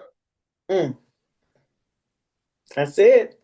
Somebody asked, I said, so from the 30,000 feet looking down, again, that's how we should always look at things. Yep. This was a sleeper cell. He either became radicalized once he was here, or he was already radicalized before he, was able to get into the institution to learn a lot of skills to pull out something like this. It's one of the two, right? So again, it's a lot of that stuff is kind of overlooked because people dare to think, outside of headline news kind of feeding them a narrative. When I look at that stuff like this and I say, you know what? Again, cause and effect, right? As I like to say, as we like to kind of live by that mantra, an ounce of prevention is worth more than a pound of flesh, right? On the back end, meaning if you don't do the proper preventive maintenance up front, you are subject to what's the blowback or what that looks like on the back end if it ever comes back to hunt you. So again, over 15 million people came into the country illegally. You mean to tell me they vetted every last person came through? Oh no. Not this way. Wide open border, wide open. All kind of. They talk about the drugs because the drugs affect really a lot of communities that y'all know what I'm talking about. So they want to just focus on the fentanyl. It's more than that. You let in terrorists. You let in all kinds of stuff, and they already got the data that says that, right? Because remember the new acting Homeland Security guys coming in, we're getting ready to come in. They already exposed that. Yeah, they all kind of sleeper cells came through. Okay, they get make it make sense. Like, why would you? Like, this is it's like, okay, it's self-fulfilling at this point. It's like this is purposeful. It's almost purposeful. Oh yeah. I don't say it because this might just be the beginning of many other scenarios to come. We knock on wood, hope it does not happen. But how could you not have that thought? That things like this only happens near ports, Federal Reserve banks, military installations. Those things. I was looking and see they about to do an international terminal down there in New Orleans. $1.18 billion terminal. They just transitioned over Port Authority CEO. I said, is something going on at the Port of New Orleans that we ain't paying attention to? Because it's either a distraction. How it go. Yeah, a lot of times in distraction. And again, we find out later on what the motives are. And if there's, you look at this guy. You see the picture of the guy. You see him right here on the TV on my screen here. Cut this out. He looked like he could pass for a brother. A whole brother. You mean like a whole homogenous black man? You know what I'm saying? Now his name is Shamsuddin Jabbar. You hear a name like that, the first thing you say, "Oh, this is this sound Arabic." Look at this guy. He could pass for a brother. Test the timing and the response time. We ain't seen one like that in a long time. Test and response time. He could pass for a black man. And if you didn't know any better, again, if your eyes, just glancing, because this the whole narrative with this whole, unfortunate, the whole race issue too. That's a whole nother conversation because it's like we're trading. It's like people are trading war stories to figure out, whose side worse than the other, which is goofy in itself because again, they don't understand that, death don't care about color or it doesn't stop. You don't stop bleeding on a gurney just because you're a certain race, right? If you got on the short end of the stick, you're gonna bleed out. You're gonna bleed out. If you go the other side, they come and you gonna get it too. It's crazy. So again, the society's become so petty that again, the desensitized value, how we even value and view things now is like, bro, it's like you become so, cold to it. I hate to use the word callous, but you become like, okay, it's just another, another scenario, another day, in Wonderland. What's next?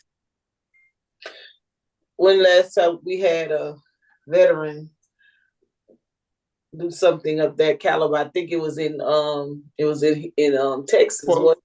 Hood? When Texas, the major. Yeah, clean down. Yep. Very clean. The major came. It was that, and it was the ship.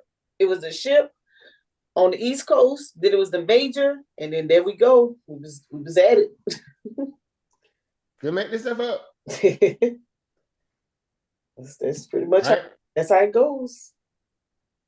So senior official told ABC that the authorities currently believe Jabbar was radicalized in the last few years. See, there it is. I just clicked on this. I don't know nothing about this story, but we kind of know the MO. Once you've been down range enough, you know what's going on. Oh, you don't yeah. have to be 80 years in the military to understand how this basic stuff works. And that radicalization may have been exacerbated by the what? Israel-Hamas war. Mm-hmm. You see what's going on there? This is him Initiation. getting a lick back for Israel laying waste to Mm-hmm. Gaza. In his mind. Yep. You know how they think. He came here, he got skill sets. Okay, y'all just gonna get up easy with the green light to just commit, quote unquote genocide. Okay, this is my lick back. And that's like a New Orleans. I said Louisiana. That's the least likely area. It was a soft target moment. Think about it. New Year's, people drunk, flooded, now, congested environment. Again, now you know what's coming. He rented the truck out of Houston. You know what's coming up, right?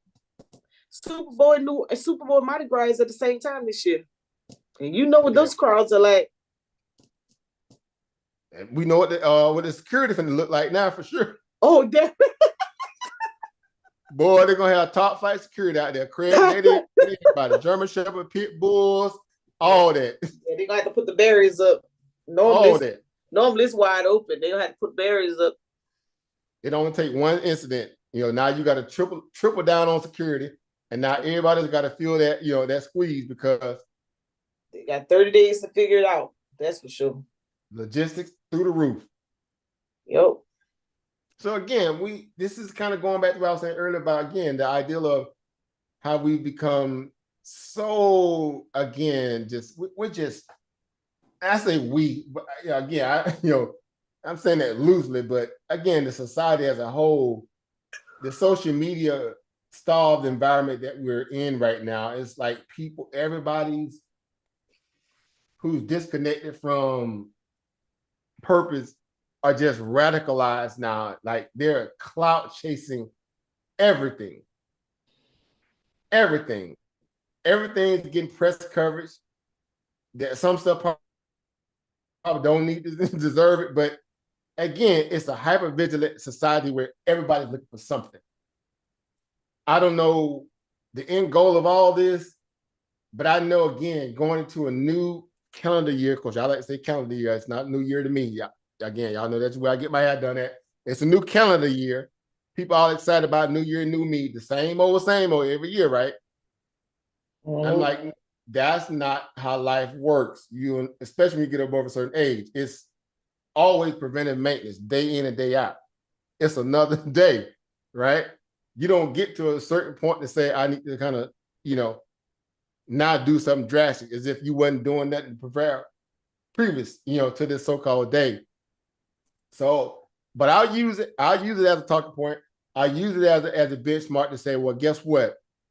Here's more of a reason why we need to double down on, again, preparing ourselves to make better fiduciary responsibility decisions, right? To be good stewards of opportunity, to be good stewards of, again, financial literacy in a way where, again, you got to pay these skills forward. Because, again, it is definitely a perpetual hamster wheel of classism becoming the new racism. Yeah. Those who have and those who have not. Ooh, you said something right there. It's just the undeniable truth. Where we're going. The oligarchs are they're telling you, we just saw with the election, the oligarchs spoke. They revealed their hand. Who knew all the people been doing that stuff all throughout these presidential elections, going way back to Bush? These oligarchs and celebrities behind the scene dumping big swaths of money into the system to get what they want out of it. This time they just said, we got to reveal our hand. The George Clooney's. Do I need to go down the list? We know. They gave this woman $1.5 billion. for what? Twerking and entertainment politics. And we say, well, okay, let's strip away all the fat. Where's the meat? What's the policies? Well, guess what? America's waking up. They say, well, what are the policies?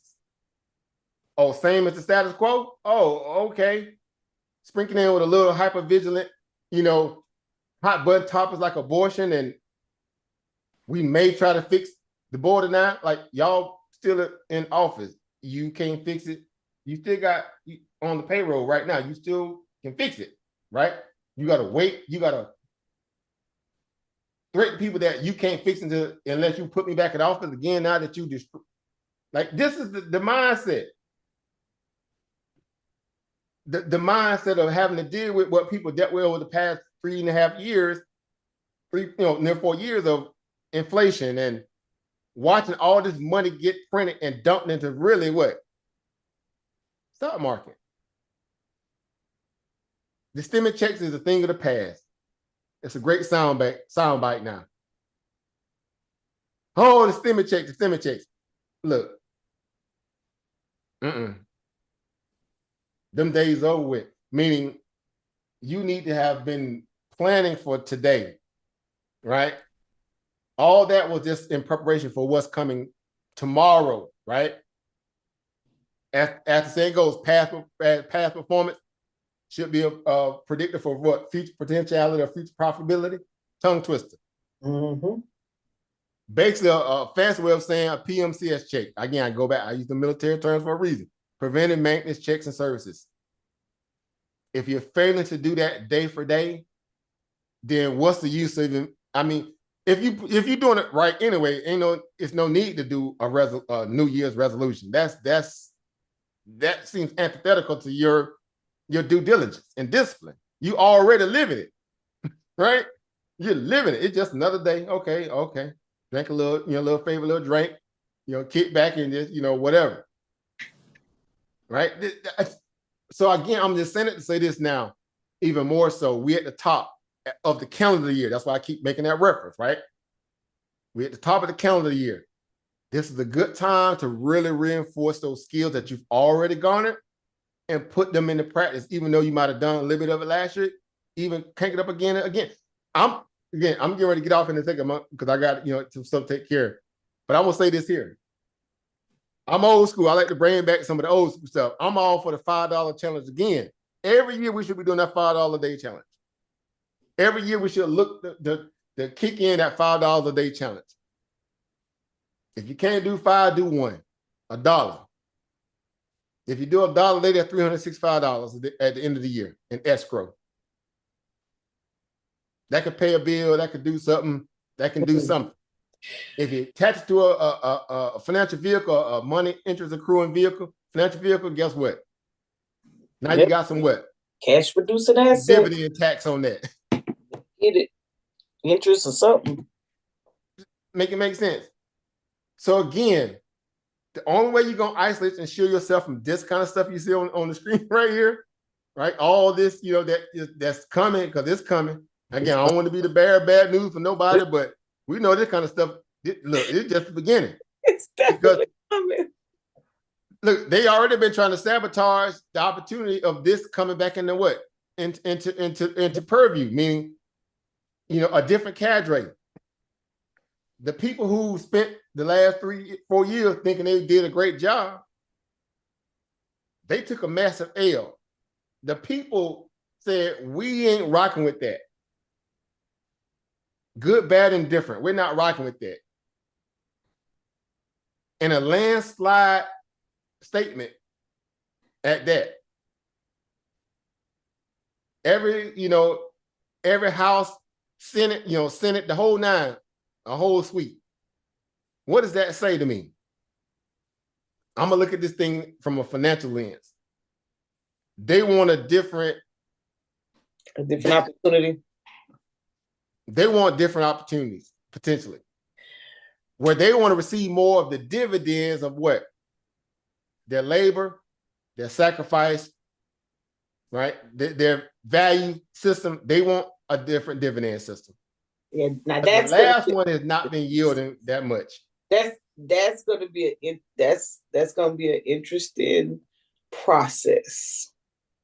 And if you don't know how to make it, if you don't know how to, in my opinion, if you don't know how to make money, as you all have said since we've been on the live, and trying to teach people how to leverage the market, to put money in their pocket, or to explore different investment opportunities, then or self-sufficiency type home-based business, passive income type opportunities, you might you might be moving back in with your mama or your daddy or your parents or your kids. I'm bringing back them old equations. I'm gonna keep reiterating them. Time over money. Time over money. Because if you don't, if I don't see people reducing rent, I know we've been benefiting from it. All that rental property. Hey, I can imagine. Hey. I don't see nobody giving back or reducing, and you're gonna be priced out of affordable housing and refinance dang near at 0 interest rate in terms of prime sitting at 1 or 2 on prime. How that works? Look, who's finna get out of that to go to pay 6-7% for an extra square footage here, or a different side of the house here, or a different? Ain't nobody been do that. Ain't nobody do that. So it's gonna be real interesting. You know, it's kind of got to balance the beam. I see. If you haven't learned, you better take some time to learn learn how to, make money over time. I've been doing my I've been increasing my money, putting some away. I even was putting some away for my niece and nephew that I didn't even know, for my niece that I didn't even know that I was doing. I just so happened to say, let me open up this app. So set it and forget it. Yeah, I'm pretty happy about that. Trying to get people to get those custodial accounts. I love the GoHenry with the financial literacy for the kids, instead of just giving them the money in their hand, letting them take the classes. So, I mean, there are ways. I said the adults need to take them too, because if you keep preaching you don't know financial literacy, you never learned it in school, you wish somebody would teach you, just get you the GoHenry app and you go through the scenarios. You gotta start, and I say the thing because again, I know I'm kind of preaching to the choir, in essence to, how we, come at this thing, right? For us, it's like, okay, this is business as usual, right? This is business as usual, but it's positive reinforcement, right? It's, hey, we're doing this because, we eat this, live this, breathe this, it's all that, right? All that and then some, right? It's relevant because, hold up, let me, this thing, I'll leave it on here for now. Hold up, why is it? Let me, and we'll come back and have more in-depth conversations on this stuff, because y'all know we're gonna crack this stuff open, because again, I plan on, like I told you in the beginning of the year, we're gonna kind of crack this thing open a little bit here and get really get after it. But it's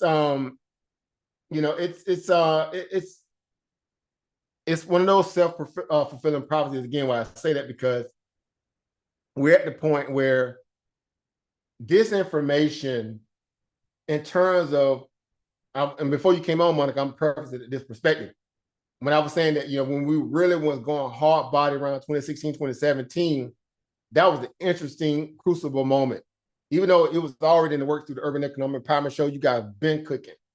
But I'm saying that because at that pinnacle moment, you had assets like Bitcoin, that whole year, if you go back 2017, 2016, we're talking about coming into second quarter 2017, it was sitting at around about $1,100 or $1,900 a token.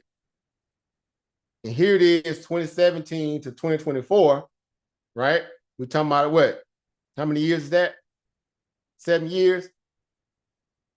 Lucky 7, right? As some would call it. It went from, basically a whole, dang near 1,000% at 100,000. Like, make it make sense. When people come to you and say, man, they don't understand the slow, methodical way, right? This ain't the get rich quick. This is you have to preventive maintenance checks and services, your perspective every day. So you don't have to make these drastic, declarations or attestations to the world that this is your year to do it, as if you hadn't been planning for it the previous year.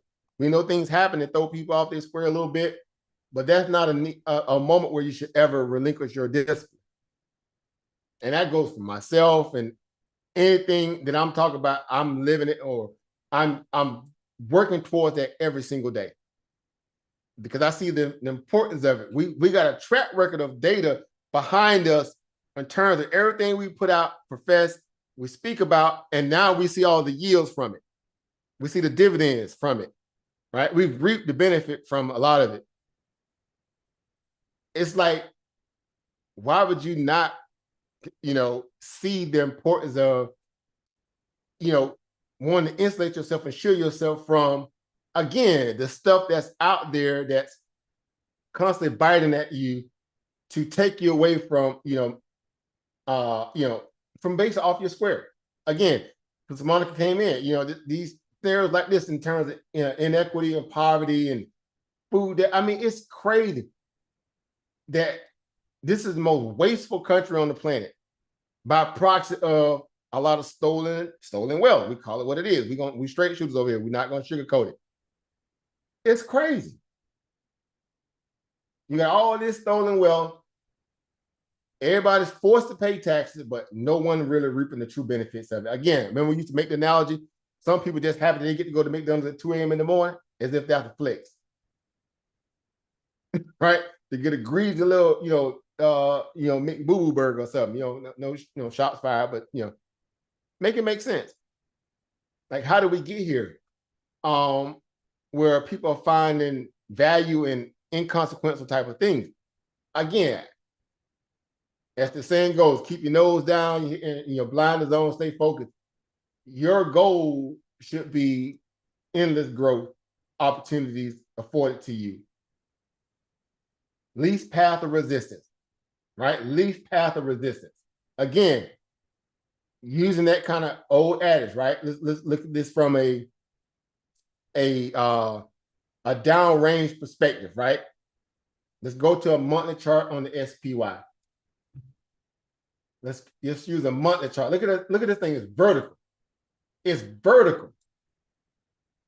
A monthly chart is vertical, dang near, right? Let's go back and do a little time capsule here. Since we're at the beginning of the so-called new year. Oddly so, my linear regression band starts right around 2017 mark, right? And around this area here. Couldn't make this stuff up. Look what's happened to the market since then. $200 in terms of the ETF, the SPY, up to now basically near 600. What is that? What's that like? What? 200% dang there? Ain't it about 200% in 7 years? If my what they call my speedboat math is correct, that's about 200%, ain't it? From 200 to 600. 2 years. Think about that. So all you had to do is nose down, steady plow. Any little extra cash you get that you can't, you ain't worry about missing, dump it into interest accruing asset. Build that discipline up and just let it rock. Benchmark averages show you that any value in terms of a per annum basis, base case ETF like a SPY yield you about 7-8%.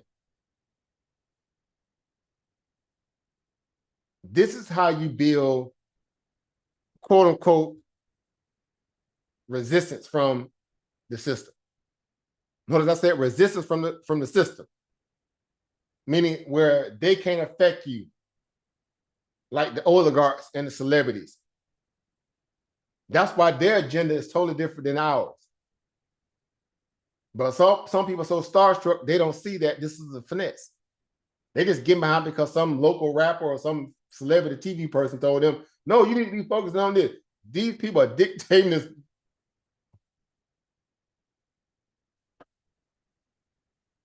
Again, we're at the start of the new calendar year. This is your discipline. Meaning anything that is where you're in control much as possible of the opportunity, that's what you need to focus on.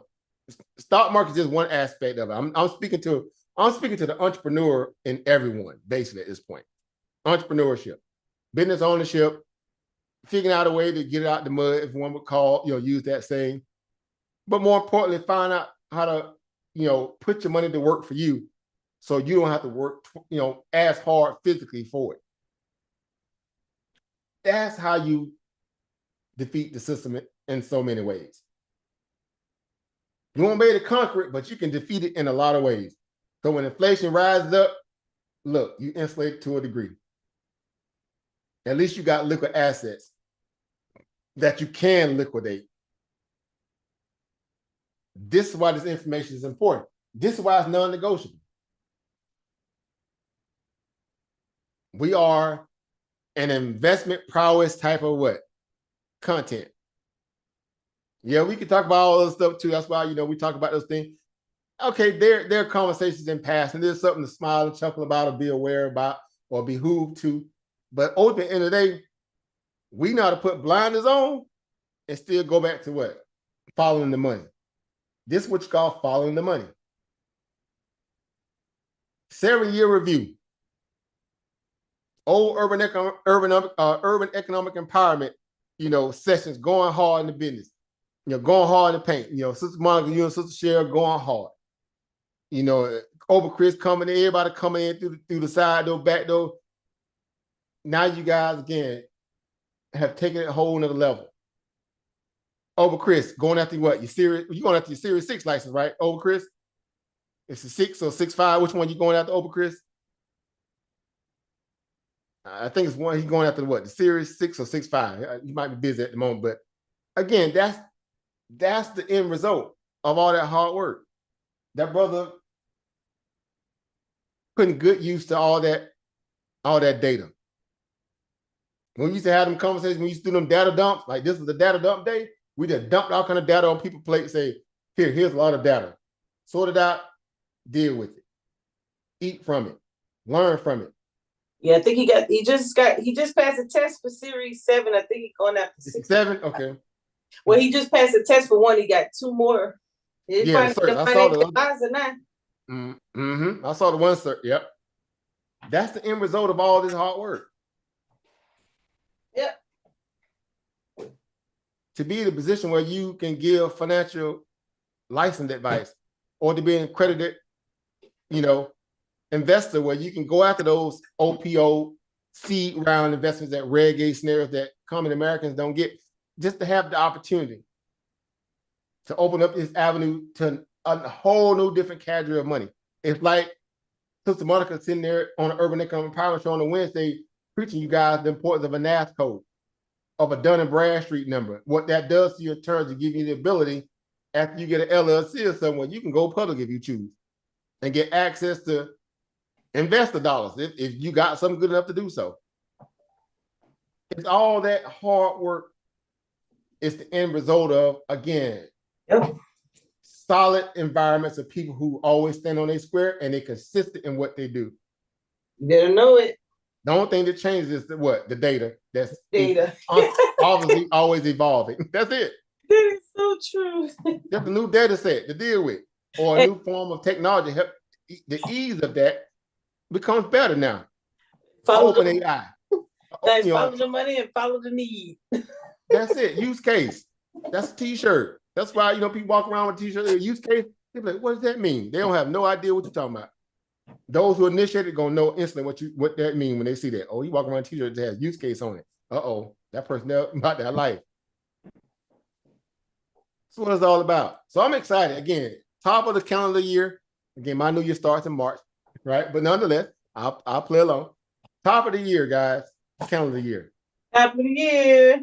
Let's make those same old school relevant topics, relevant. They always been there, but I'm just saying, just kind of revisiting those talking points in a way where you realize the importance of being disciplined, putting away those $2-3. If you can do $5 a day, get that shoebox, throw it in there.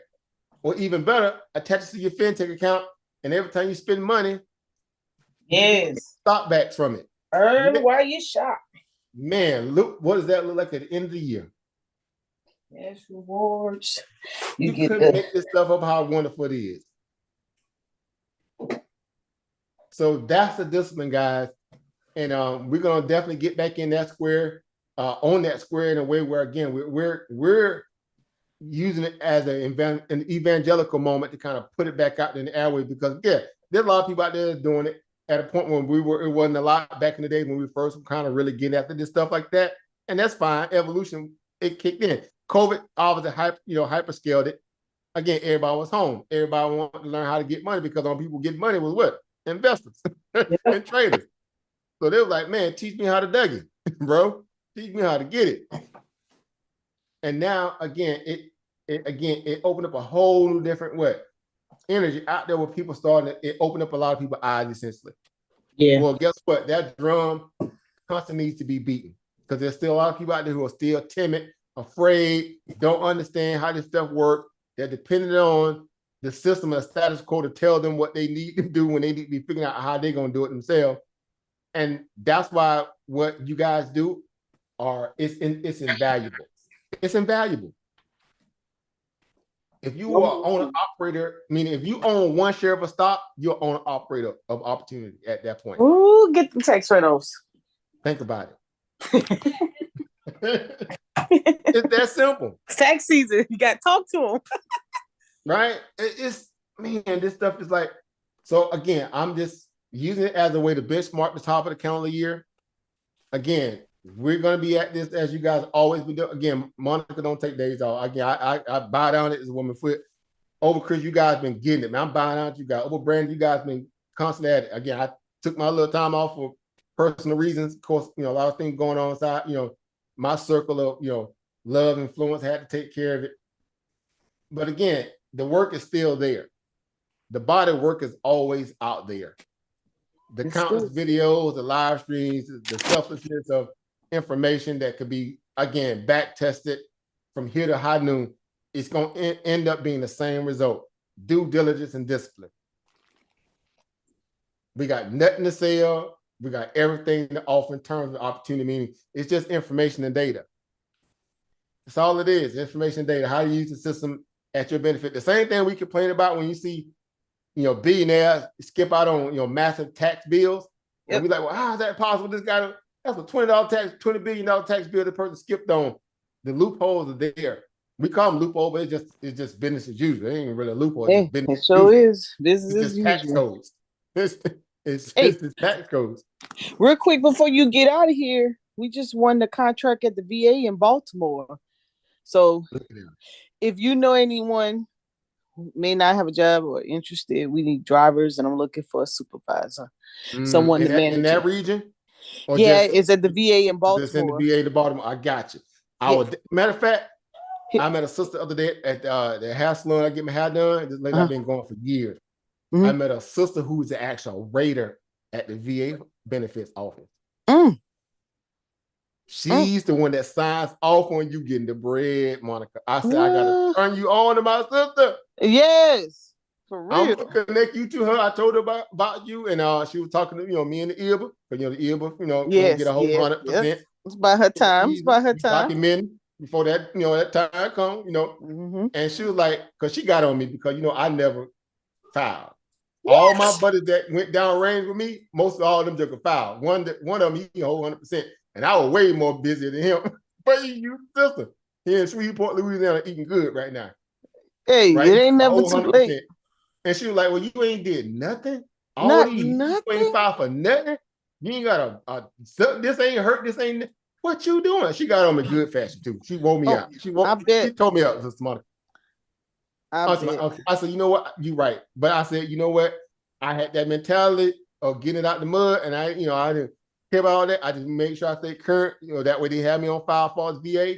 And I Mm. left it at that. And I went out there and charted my own way. I said, Should yeah, have that's Mm. told, smart. I get should it. have But told her guess that what? you was the king of Wall Street, Oba. Huh? I, Should have told her that you was king of Wall Street. Man, I'm trying to be a fly on the wall. That's all. I've been all trying to be this a time, fly I on the thought wall to get some of this, this live. I ain't never Nigga, asked because I thought you was already is. I was like, he got to be. I ain't no mean to me asking or whatever. Shoot, yeah, we need to connect, and we definitely, yeah, because we I'm gonna gonna be. connect you to her. She's solid. She signs off on the Yeah, benefit. one But of it the ain't like only. this. She ain't no admin reception. She signs off. So she Yeah. up there. And that sister, like, she looking for everybody that look like, Yes. and she's saying, look, I'm finna give you the game. This is what it is. Yeah, I need to talk to her. I need game on And one she little say, issue. this just came out. It Yes. just came out. So you can file for this now. Everything new. I get it. I'm gonna pass it down the range. That's how she thinks. Yes. I'll be up that So way in the February, early March. she in this area too. So you're not, you can always connect with online, but I'm gonna connect you to her. Anybody, that got prior service, doesn't matter. Yeah. The ratio is that you have to do at least 85% of your time, your initial sign-up time, that qualifies you. So I'm trying to no get matter up. what it is, you done 85% of your initial commitment to the military, you are qualified for benefits. That's what's up. And the ideal of getting any kind of claims, anything, a headache. So that you got a headache, didn't you? Didn't you have a headache, at least a headache? I was like, yeah, I had plenty of them. I had a whole lot of Motrin when I got out. I gave all up to my parents, but they thought they hit the lot of all them pills I brought home. I was like, man, she's like, yeah, you've been missing out. You could have had your extra $2,000-$3,000 every month just because. She wore me out that day too. I was like, man, I couldn't say nothing. I said, must I be talking about, opportunity and finding ways, to get, from the system that has taken away from me for so long. But I just one frontier, I just never exploded for that reason. But beyond that, I said it because there's always people out there that you're going to come across your path with. Once you begin to speak from a place of, this is what you're about, people hear that, they're like, okay, this person here dialed in.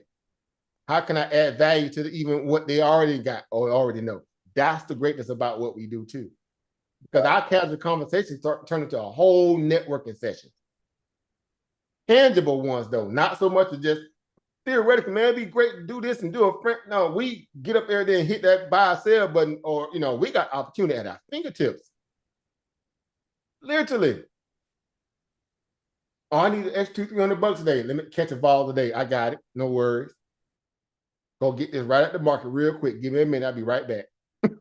It's that kind of reality. And I know, like y'all know me, I'm solid about it. Yeah, I've been putting them left, right hooks all across the market back. Especially last couple weeks with the volatility, I've been tearing them up. So I'm just saying, guys, we're here with the top of the calendar year. Let's make this a great calendar year of constant gain. Again, we don't regress, we progress. We know what it is. I know I'm preaching to the choir, but guess what? It's good to get in your little circles, and we having our own little, what they call the revival at the church. When they had a revival at the church, we have a revival. That's all it is. Old school revival session, right? And we know what it is. So again, I look forward to many more conversations like this, guys. We're gonna open this thing back up to y'all. Y'all already been doing it. I know I'm preaching to the choir, and you guys been the soldiers day one, regardless. You guys been putting out content constantly. So again, I'm just playing catch up for my part, but nonetheless, I know I speak, in unison with you guys on Ubuntu in terms of the messaging. It's the same. It's just new data that we get, at our fingertips or at our purview. So again, I'm excited for it, guys. So I look forward to getting back into those sessions. The other session y'all did the other day, I was passing by, I saw y'all live with the sister speaking about the serious licenses. I said, man, see, that's what I'm talking about. So again, salute you again, Oba Chris. I know you kind of you're moving around a little bit, so I just want to give your flowers early in advance, man, because again, it's you're walking bottom of all that work. You know what I'm saying? That fruit of your persistence is definitely paying off. That's what it is for you, Oprah Brandon. It is for you, Oprah Monica. It's constant guys, y'all know what it is. Appreciate it. Y'all know what it is. Y'all in these circles for a reason. You know, So we were talking about it last night. Remember Mo, Brandon? They gone. no, Anyway, they still, just, you know, probably busy moving No, around. I'm here. yeah, I'm just saying, man. Hey, everybody in our group, they not stagnant. We not stagnant. Nope. Facts. Everybody took that information and made some shape. It's a piecemeal mentality. People act like you got to, you know, build Rome in a day. No, you don't. Right. It's block by block, pebble by pebble. I even go further than that. It's sand grain by sand grain. It don't have to be, you ain't got to come in with a whole infrastructure right out the gate. It'd be great if you could, but you don't need it. Why? Because you gain more awareness when you do it sand pebble by sand pebble. You know all of the small little, you know, scenarios in and out. So again, I'm a steward of that mentality. I believe in that value or the theory value within that. You got to know what you're dealing with. So it's okay to take that long route. Don't always look for that shortcut. Take that long route. That way you get better observation. And so again, in closing, we're talking about 2017 to 2024, that 7-year window. We're talking about over 200% in the SP 500 alone. $5 a day. Put it in a fancy vehicle or a shoebox. Eat that escrow at the end of the year. Put it into a bigger investment. Flip it. Pay some bills off. Get used to having discipline saving mindset. So I'm just going to put it out there like I always do. I implore you guys. It's the top of the calendar year. Start your year off right. Do that $5 a day challenge. Do $1 a day. Doesn't matter. If you got a spouse, both of y'all match each other. Put it in a shoebox where y'all can see it, or put it into a financial vehicle or a joint custody account and just see the interest attached to it. Monitor that and see what that looks like in the year. You're going to thank yourself later. Yep. I am, because we are, man. So I'm excited for it again. So y'all gonna see more of me. Again, I'm coming out. You know, we got a lot of things in the way where I can feel comfortable. You know, I've been saying that off and on periodically over the few months, but again, it's definitely in a position now where we can breathe a little here. Okay. Yeah, it's time to make that trip, though. I'm gonna come visit you, man. Man, come. And I just noticed recently, Steve or Monica, that old David had moved back in the area. He, you know, in West Side Carolina, came back up and doing his thing in the gym. So again, but even beyond that, if y'all guys ever think about coming to this area here, anything in the DMV area, look, we good. We good money. I don't care if you go to Maryland, anywhere, any part of the DMV, y'all hit me up. All right. You know, because it ain't nothing but a half taking gas, really. You know what I'm saying? Come through, you know, and so I look forward to it, man. So again, like always, if y'all, you know, always keep doing what y'all already doing, but if you got other things that you know you might want to bring, y'all know how to find me, hit me up. But I'm gonna definitely look forward to getting back in here, getting these charts cracking again. Again, we got, you know, years and years of data points at our hand. Again, you guys already know what's going on. You only get better with time. Y'all know this stuff goes time over money. Again, I keep going back to that for a reason. The greatest mathematical equation ever is time over money. I live by that reality. And I know what that looks like. Why? Because the more you sacrifice, the better this equation will work in your favor. Once you figure out how to direct your time and direct your what? Your money. Right. You can't have one without the other. It's reciprocal, right? It's self-fulfilling. I should say it that way. That's the best way to put it. It's self-fulfilling. Right. The time management, better output of money. You have better money, you have more time to work with. See, it's look, y'all get it. I'll leave it at that. So again, in closing, guys, thank y'all for tuning in. Again, with the top of the year, make good decisions. Let's kind of, again, I'm gonna take a sling from my good brother Seti, right? Sarai Super Seti, arm yourself with knowledge, bang on this market beast daily, right? Right. Liberation through financial literacy education. Right. Y'all know what it is. In a well-organized lie, defeat a disorganized truth. Every time. Oh, we even throw unk in there. Right? So that's it, guys. So in closing, you guys get the last words over Chris, over Brandon, over Monica in the last words. You said it all, man. Peace, power, and profit to everybody. Peace, everybody. Peace. Peace to the family. Peace to everybody. Peace to the chat. Savin FX, I see you in the building. Right? You said I'm on Baltimore. We gotta hook up, man. I see brother Savin, but that's Savin, you in the Baltimore area. Yeah, we gotta link up. Brother Big Boom in the building, I see you. All right, you got the Snot Ball in the building, of course, Brother Mathis. Our brother Iori in the building. Right, anybody might be passed through Brother Ramirez 7 Heaven. He just had a Earth Day recently. I just saw him on Instagram. So happy Earth Day to you, bro. Anybody that might have just been listening, passing, walking through, posting, this was an impromptu live, like always, lately with me. But we'll get better at planning this stuff out. So if you guys do have time, want to come through, it's business as usual. Y'all know how we get down. It's data, it's data, it's data, right? We live for the data. In terms of figuring out how we can translate that into a what? To a bag, right? Big bag, small bag, don't matter to me. As long as you got increase, that's a win. Absolutely. Right, that's a win. So I'm all for it. All right, so that's it, guys. So look forward to seeing you guys again. Look forward to speaking with you guys here shortly. Kicking off again the next administration, what that's going to look like for the markets. Everybody kind of figuring like, they finna have a whole, beat down, knockout, drag out fight because, all the good money being blown into the market already. Now Trump may have to play clean up. Nonetheless, it's opportunity out there one way or the other. If they're going to drop it, we're going to short it. Right. Right? If they're going to pump it, they're going to be right there still getting it. And nonetheless, if they do drop it, that's just better dollar cost averaging. We all for it. We all for the quicks and giggle. Yeah, I'll use that word. Talk Quicks that and giggle. talk, Y'all know what I mean. Yeah. We all for it. Absolutely. All right. That's it, guys. So thank y'all for tuning in. Like, share, subscribe, share the video, get people excited about this information, guys. And we're going to get at it. And I look forward to talking to you guys here shortly. All right. But peace, power, and profit. Peace, power, and profit, Peace. everybody. Peace, guys. See